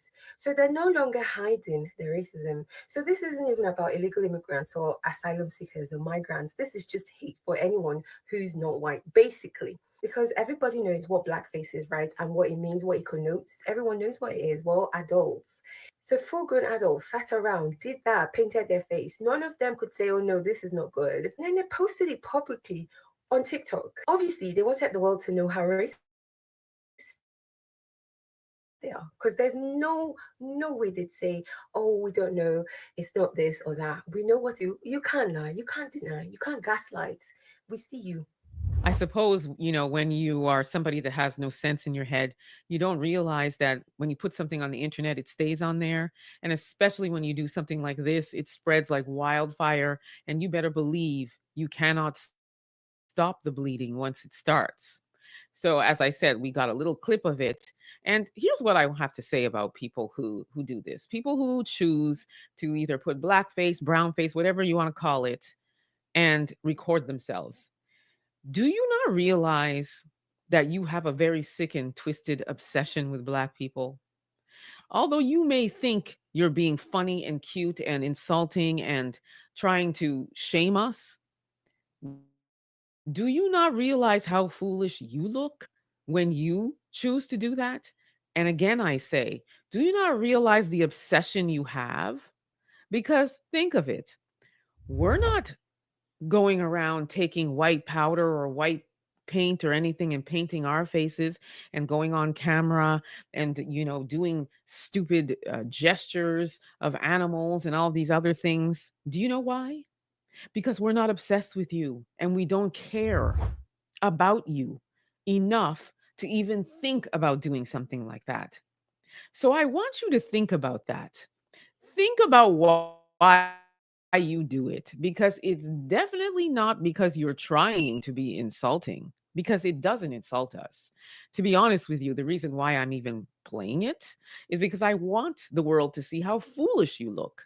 That's the real reason. And also to tell you that I think you have a problem and you need to go and seek help because you really are obsessed with us. And maybe they actually really want to be Black, because why are you even thinking about, oh, I need to go paint my skin brown? It's like the ones who always go lay out in the sun and tan and try to get really dark in complexion, and the ones who are spray tanning or laying out in tan beds, just giving and making so much of an investment in changing the color of your skin. So to me, when you do that, yeah, you're obsessed. Like we are living rent free in your mind, and you just cannot even imagine living without thinking about a Black person to the point that you have to go paint your face. So again, I say, the answer is within you as to why you are so obsessed with us. And I'm sorry that you just can't be this complexion, this beautiful, melanin to the point where you have to go paint yourself. But as I said, I just want the world to see how foolish you look. Let me know what you think about this, family. Are they not obsessed with us, or are they not obsessed with us? Drop your comments in the chat. Don't forget to like, subscribe. And don't forget to like and subscribe to Front Line Blacc News. Yeah, they definitely obsessed with us, Sister Emma. You ain't lying. They're gonna do some shit like that. I think this happened in Canada or somewhere outside the United States. But either way, they do that type of shit. They've been doing that shit. I remember Bill Clinton did that shit. So many of them did it. Even Drake pulled some shit like that. So they definitely obsessed with us. And like I said, we don't do that shit. We don't go around painting our faces white, making fun of them, making monkey noises and all that type of shit. So yeah, they ain't got nothing better to do. But yeah, this how I came across my feed. So I was like, oh, I should add this to the show tonight. So that's how I do that. All right. So damn, I didn't even put that on top of this. God damn it. I mean, I didn't put it in the description, but yeah. So the next topic is about original cowboys. Did you know that blacks were the original cowboys? I did, but I found that out through Hidden Colors. So did you know that blacks were the original cowboys? So Black Journals is going to give us an update on that.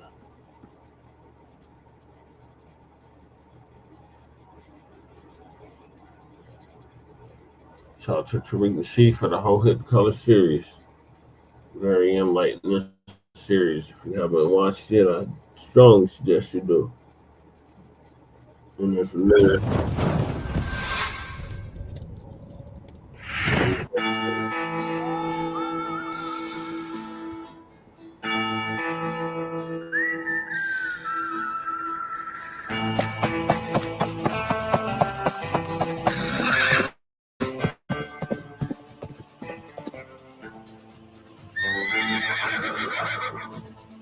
Once upon a time, in the early days of the American West, a unique group of individuals had emerged, shattering stereotypes and defying expectations.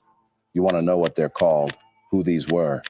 They were none other than the Black Cowboys.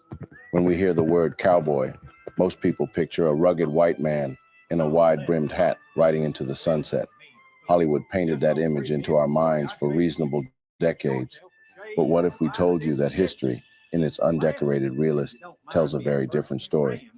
The truth is, cowboys were skilled horsemen and cattle handlers who played a crucial role in shaping American history, and the best amongst them were blacks. Cowboys like Bill Pickett, undoubtedly amongst the most famous, whose stunts were no less than an action swashbuckling movie star, was black. Black cowboys were not just part of the Old West, they helped build it. From the era of slavery through the turn of the 20th century, black men and women worked as cowboys, participating in cattle drives, rodeos, and ranching. In fact, 1 in 4 cowboys during the height of the American frontier era was black. They herded cattle, broke wild horses, fought off bandits, and shaped the very culture the world now calls Western. So why were they erased from the story? Why don't our textbooks and Western movies show the real faces behind the legend? Stick with us as we reveal this true history that they don't want you to know. Another truth that has been buried under centuries of myth, a truth that proves once again that Black history is American history. Before we dive in, however, make sure to hit that subscribe button to stay tuned into the channel if you haven't already. Smash the like button and share this video with your friends, family, and everyone out there who needs to hear the truth. Now, without further ado, let us dive straight in. The story of Black cowboys is largely an untold one, despite their significant contributions to the American West, with a history stretching back to the earliest days of cattle ranching. While often overlooked, Black individuals played a significant role in this iconic American landscape. They worked as cattle drivers, horse breakers, and ranch hands, contributing to the development of the cattle industry and shaping the culture of the West. This had all begun in the 1820s, when enslaved Africans were tasked with herding cattle, laying the foundation for the term cowboy. As the years wore on, these cowboys became an integral part of the ranching industry, with estimates suggesting that 1 in 4 cowboys were black by the early 1900s.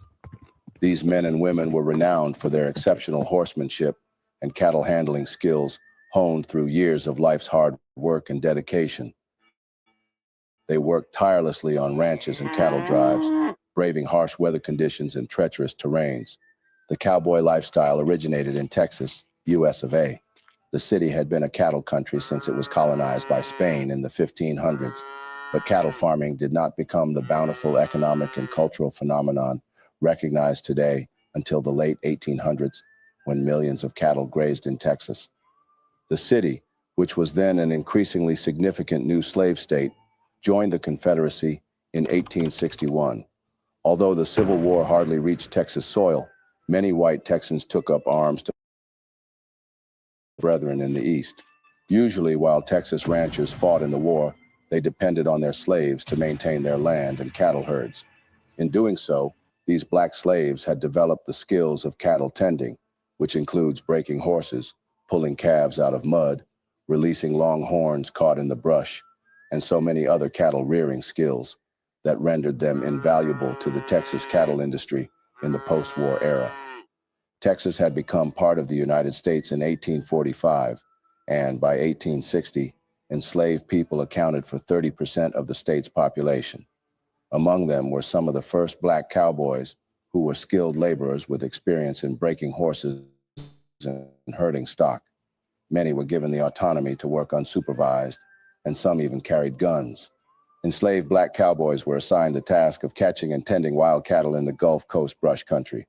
Working with vaqueros who migrated north from Mexico, these herders often drove long trains of steers led by oxen and trailed by baying dogs. Francis Richard Lubbock, the Civil War governor of Texas, relied on his 5 bondsmen to tend the 2,000 cattle on his ranch near Houston, Texas. Lubbock allowed one slave named Willis to acquire cattle and horses to purchase his freedom for himself and his family. James Taylor White, the first Texas cattle baron, used African-American drovers for the thousands of cattle he owned in Liberty County, Texas. As early as 1854, Amanda Wildey depended on African-American slave cowboys to tend to her herd of cattle. But with a combination of a lack of effective containment, barbed wire had not yet been invented, and too few cow hands, the cattle population ran wild. Ranchers returning from the war discovered that their herds were lost, even out of control. They would try rounding up the cattle and rebuilding their herds with slave labor, but eventually the Emancipation Proclamation left them without the free workers on which they were so dependent.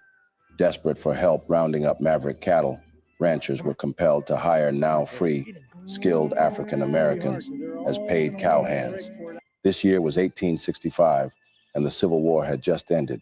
In the month of June, the 19th of the aforementioned year, Union General Gordon Granger arrived in Galveston, Texas, to announce General Order No. 3, which states that all slaves in the state were finally free. This day became known as Juneteenth. Following the emancipation, many African Americans left plantations in search of new opportunities. Some headed west, where they found work on ranches and farms, learning the skills of cowboys. These former slaves brought their expertise in horsemanship, roping, and cattle handling, honed during their time on plantations, to the open ranges of the West.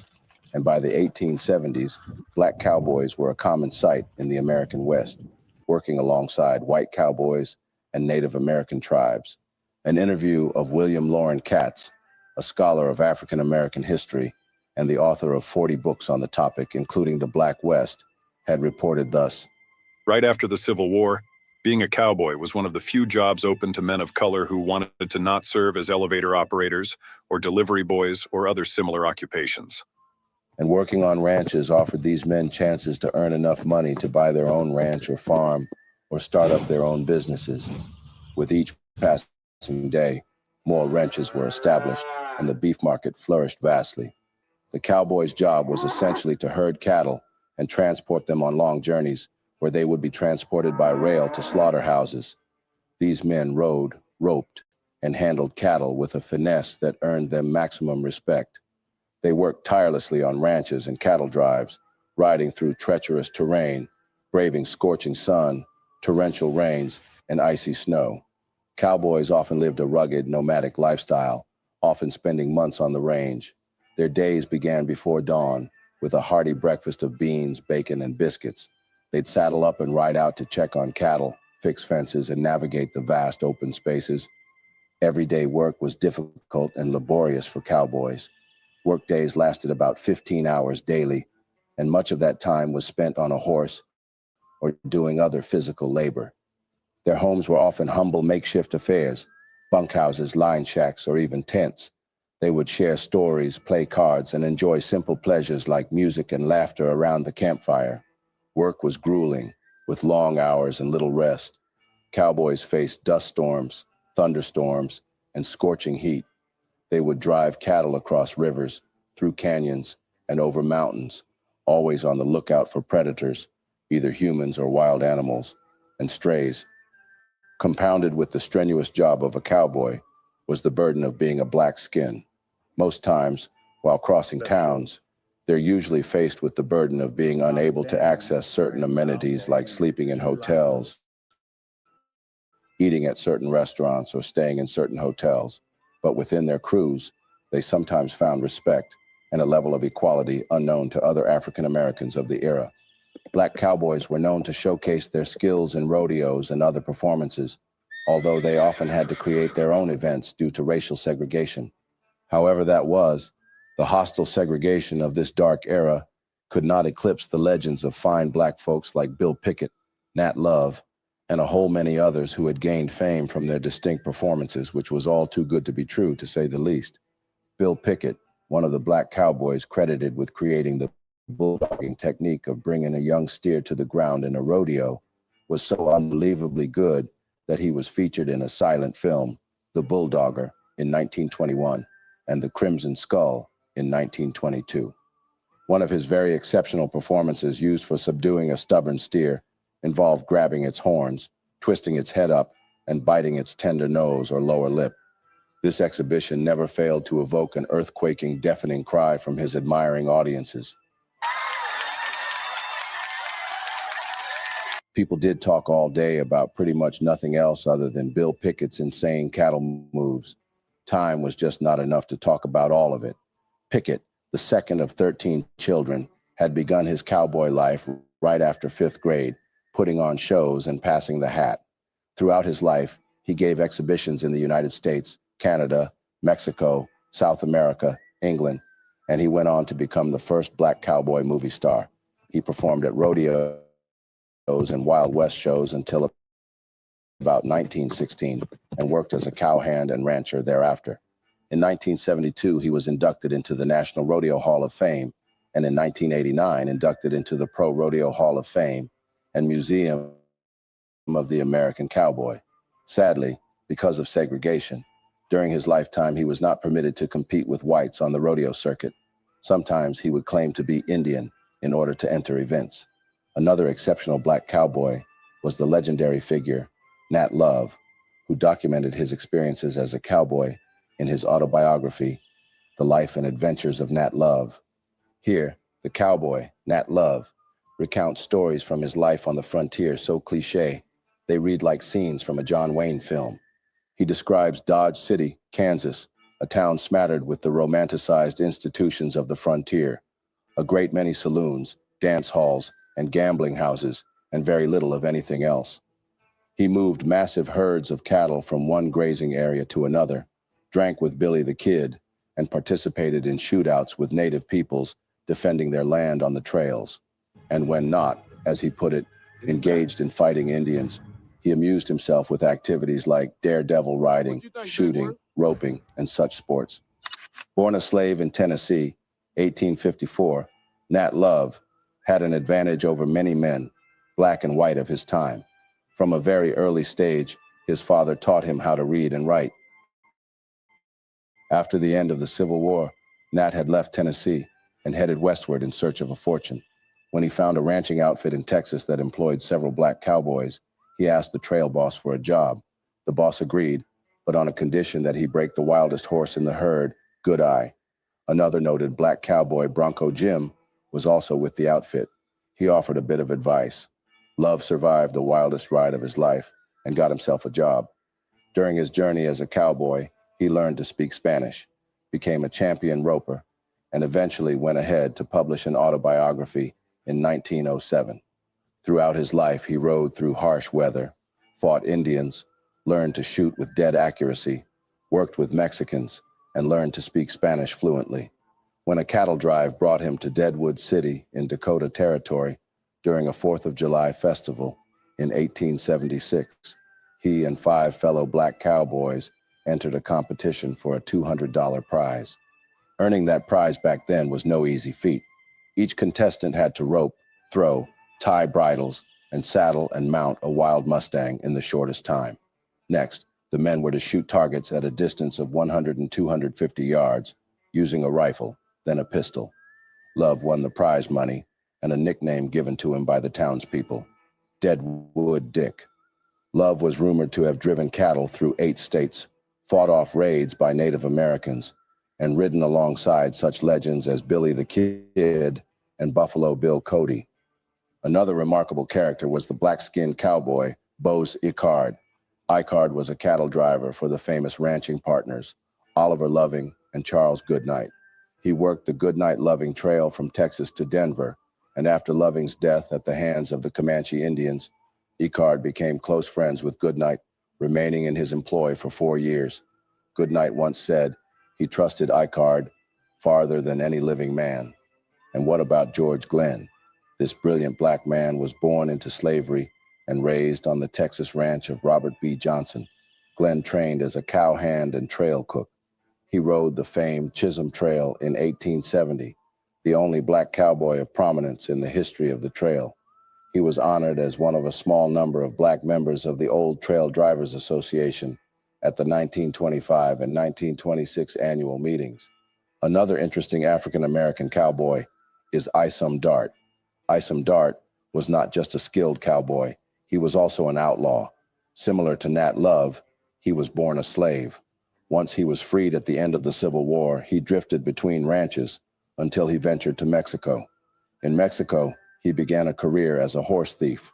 Throughout his life, Isom Dart held lawful jobs, but oftentimes he made decisions to break the law because his heart was broken or when he lost a good chunk of his money in a crooked poker game. Overall, Isom Dart lived a daring life that ended when he was killed by a livestock detective. This history could just go on and on with names of blacks who were heroic cowboys in those days without end. However, the remarkable performances of not only Bill Pickett, but also of other black cowboys was historically so exceptional that it generated the envy of whites. These blacks had later on began facing hostility from white cowboys who saw them as rivals or inferior. The threat of violence lurked around every corner, and many black cowboys began suffering beatings, whippings, and even lynchings. The exceptional feats and achievements of black cowboys, their horsemanship skills, roping and riding techniques, their physical strength, and so on, got on the nerves of their white contemporaries. There were several instances of ill will directed at blacks for no reason. One good example of such events was in the late 1800s, when black cowboys like Nat Love, also known as Deadwood Dick, faced discrimination and envy from his white counterparts. There was also the time in 1885 when Love was competing in a rodeo in Deadwood, South Dakota. Then a group of white cowboys attempted to sabotage his performance by hiding his horse.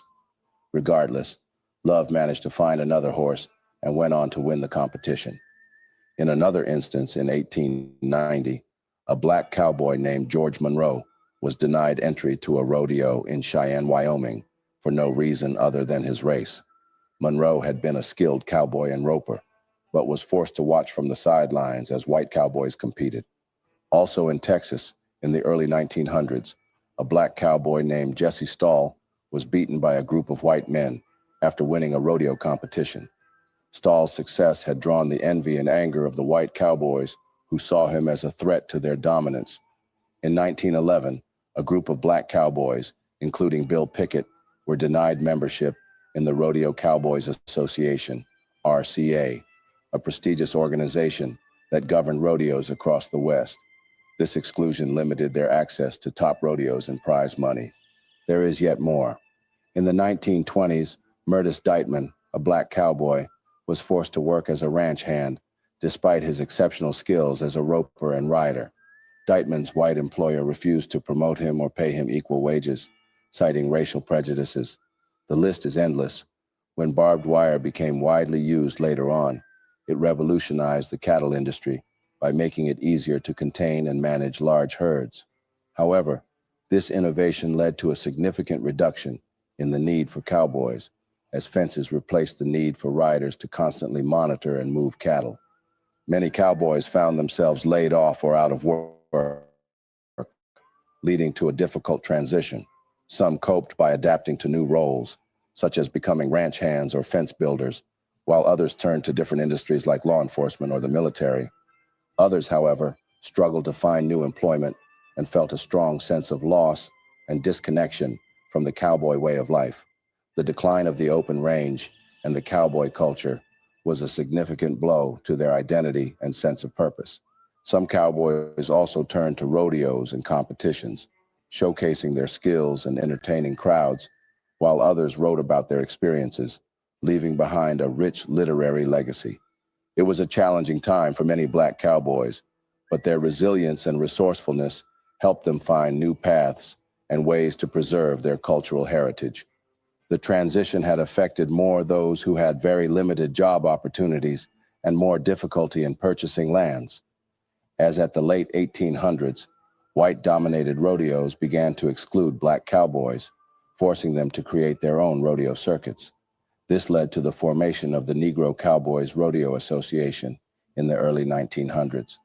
Blacks worked collectively, forming tight-knit communities bound together by their shared experiences and struggles. This made them support each other through the hard times.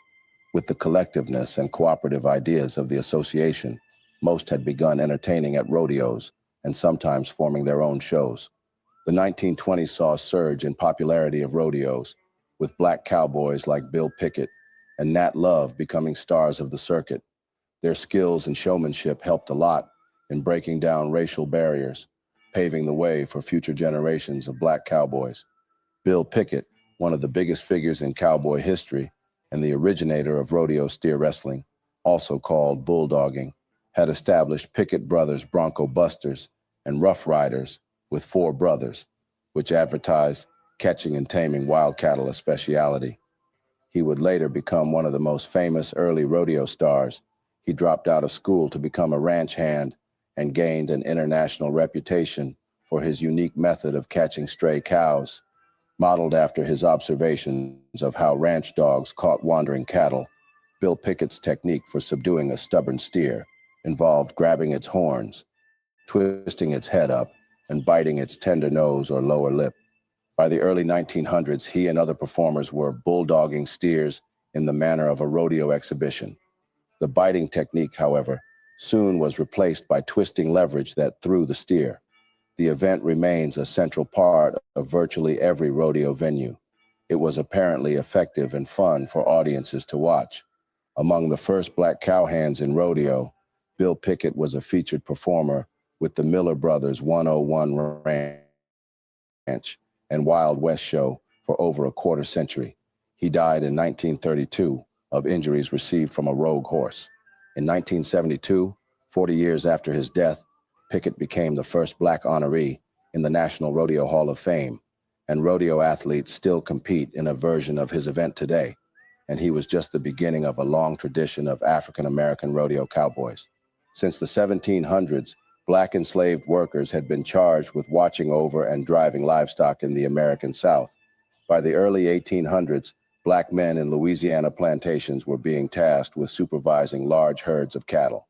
Nowhere were enslaved cattle workers more prevalent than in the Texas territory, where the livestock industry had been dominant since the Spanish colonization of the area in the late 1600s. While emancipation gave legal freedom to black people throughout the South, real independence evaded most. Being a cowboy offered people genuine self-governance, at least in theory, and many African Americans who left the South after the failures of Reconstruction migrated to cattle country, particularly Kansas. This mass migration was dubbed the Great Exodus, and its migrants were known as exodusters.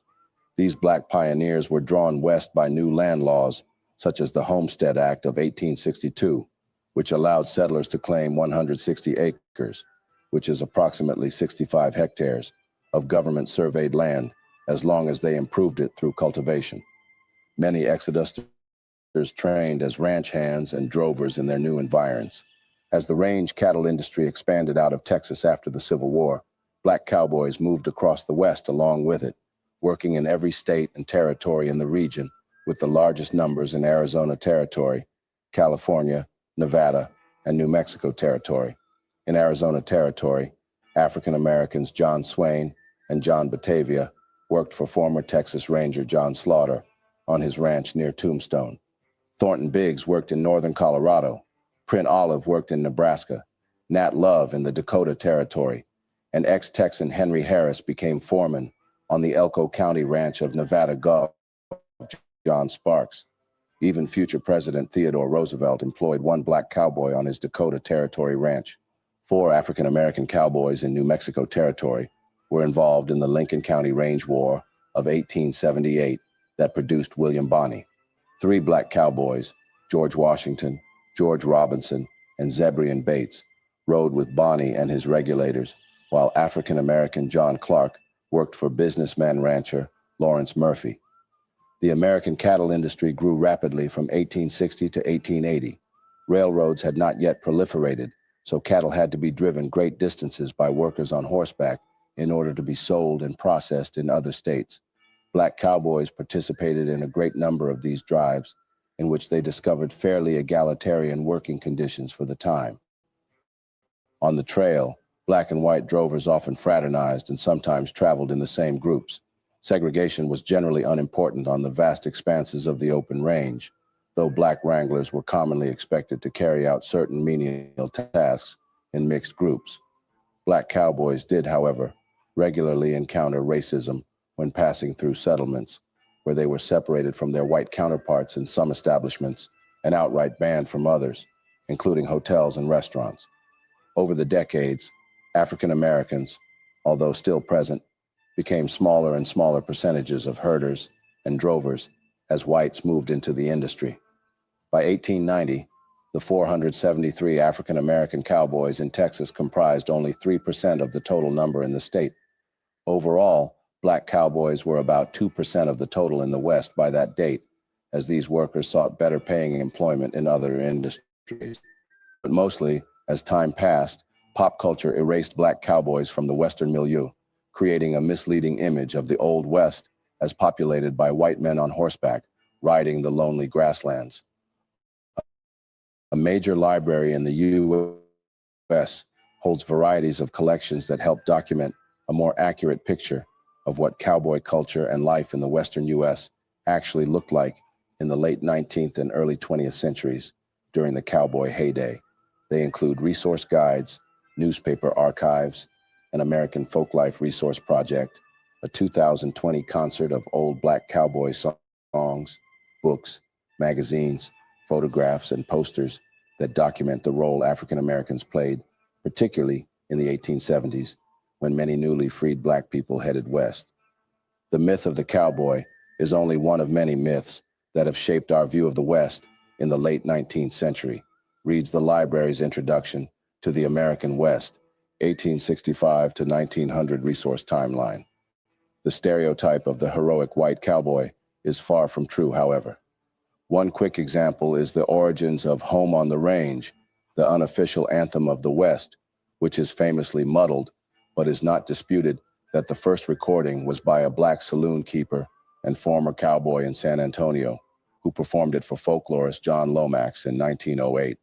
In fact, Lomax's influential publication of 1910, Cowboy Songs and Other Frontier Ballads, traced several standards to black cowboys, including Get Along Little Doggies. But as much as film stars such as John Wayne, Roy Rogers, and Gene Autry come to mind when cowboy is mentioned, the first actual cowboys in the Americas were Spanish vaqueros who introduced cattle to Mexico in the 1500s. Early Spanish missionaries played a major role in establishing cattle country in the West and training Native Americans as cattle herders. The Louisiana Purchase in 1803 sent white settlers west of the Mississippi, driven by a sense of continentalism, later known as manifest destiny, the belief that white Americans should control a vast section of North America from coast to coast. The War of 1812 and the Mexican-American War in the 1840s were fueled by this belief, with settlers marching further west, warring with Native Americans. In these vast swaths of open terrain, where law enforcement was most often non-existent, cattle were a source of wealth. There was no adequate fencing to pen them in, however. This left the poor cowhands to fend for themselves in open country, keep up with their cattle by horseback, and protect themselves from rustlers and bandits. Thus, the romantic legend of the cowboy was born, a quiet man, capable, tough, honest, respectful of ladies, and possessed of a poetic respect for the land and his horse. In the hugely popular Wild West shows of Buffalo Bill in the late 19th century, the cowboy novels of Zane Grey in the early 20th century, then the Western films and television shows in the mid-century, those cowboys were almost always white.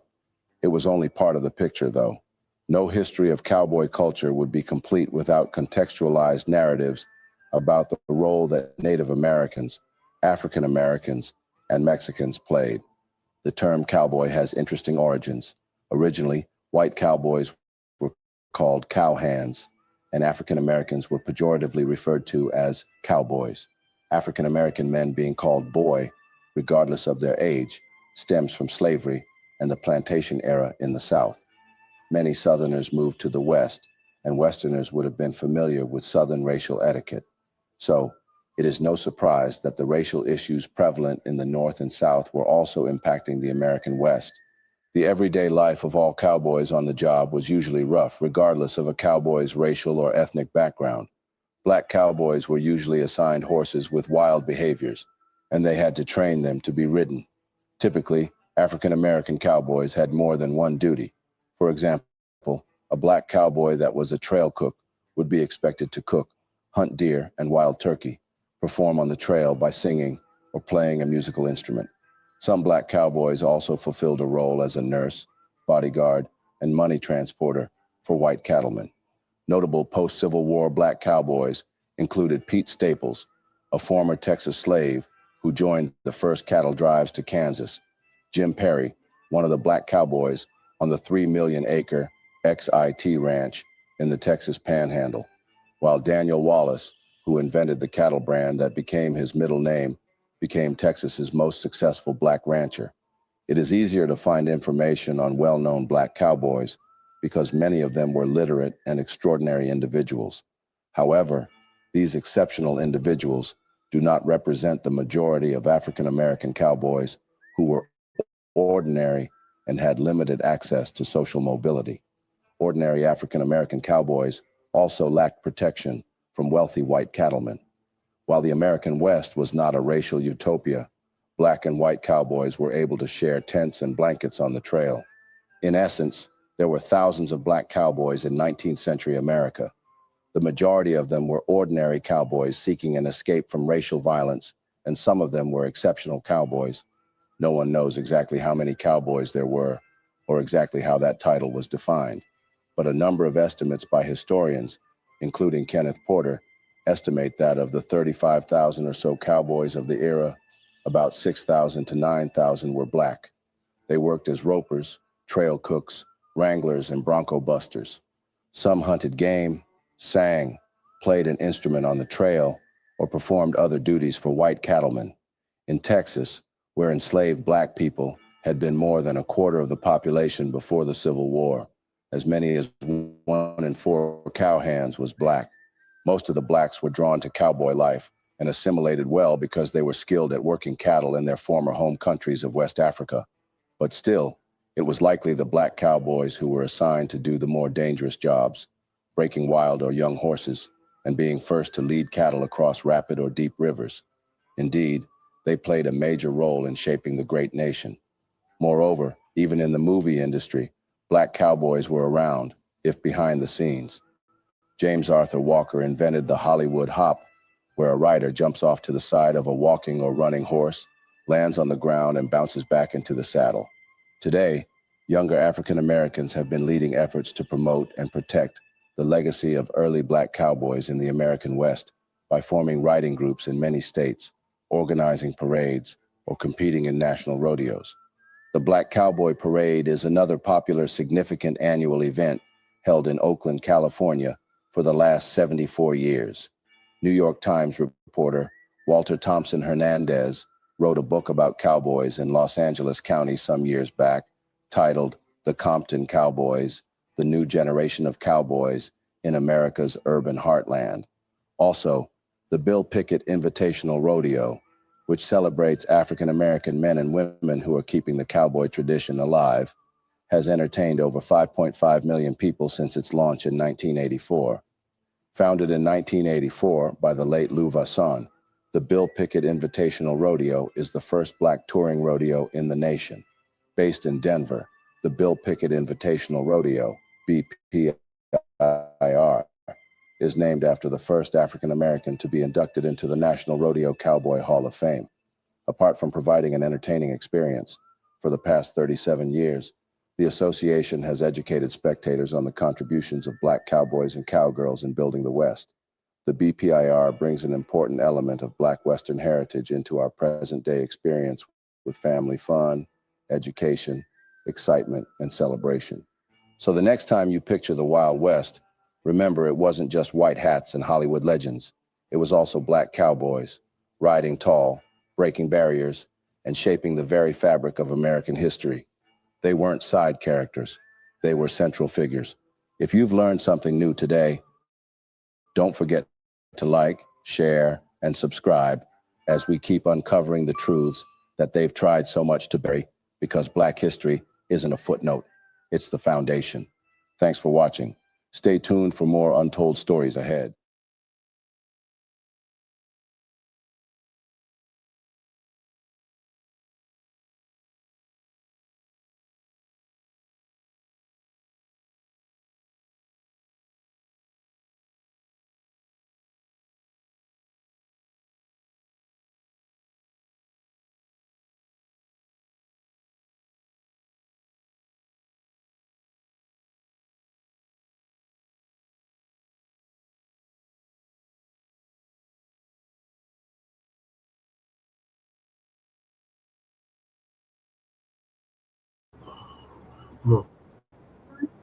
There's this narrative on the left that they're taking jobs that Americans will not do or don't want to do. And it's absolute nonsense. There's not a single industry in the United States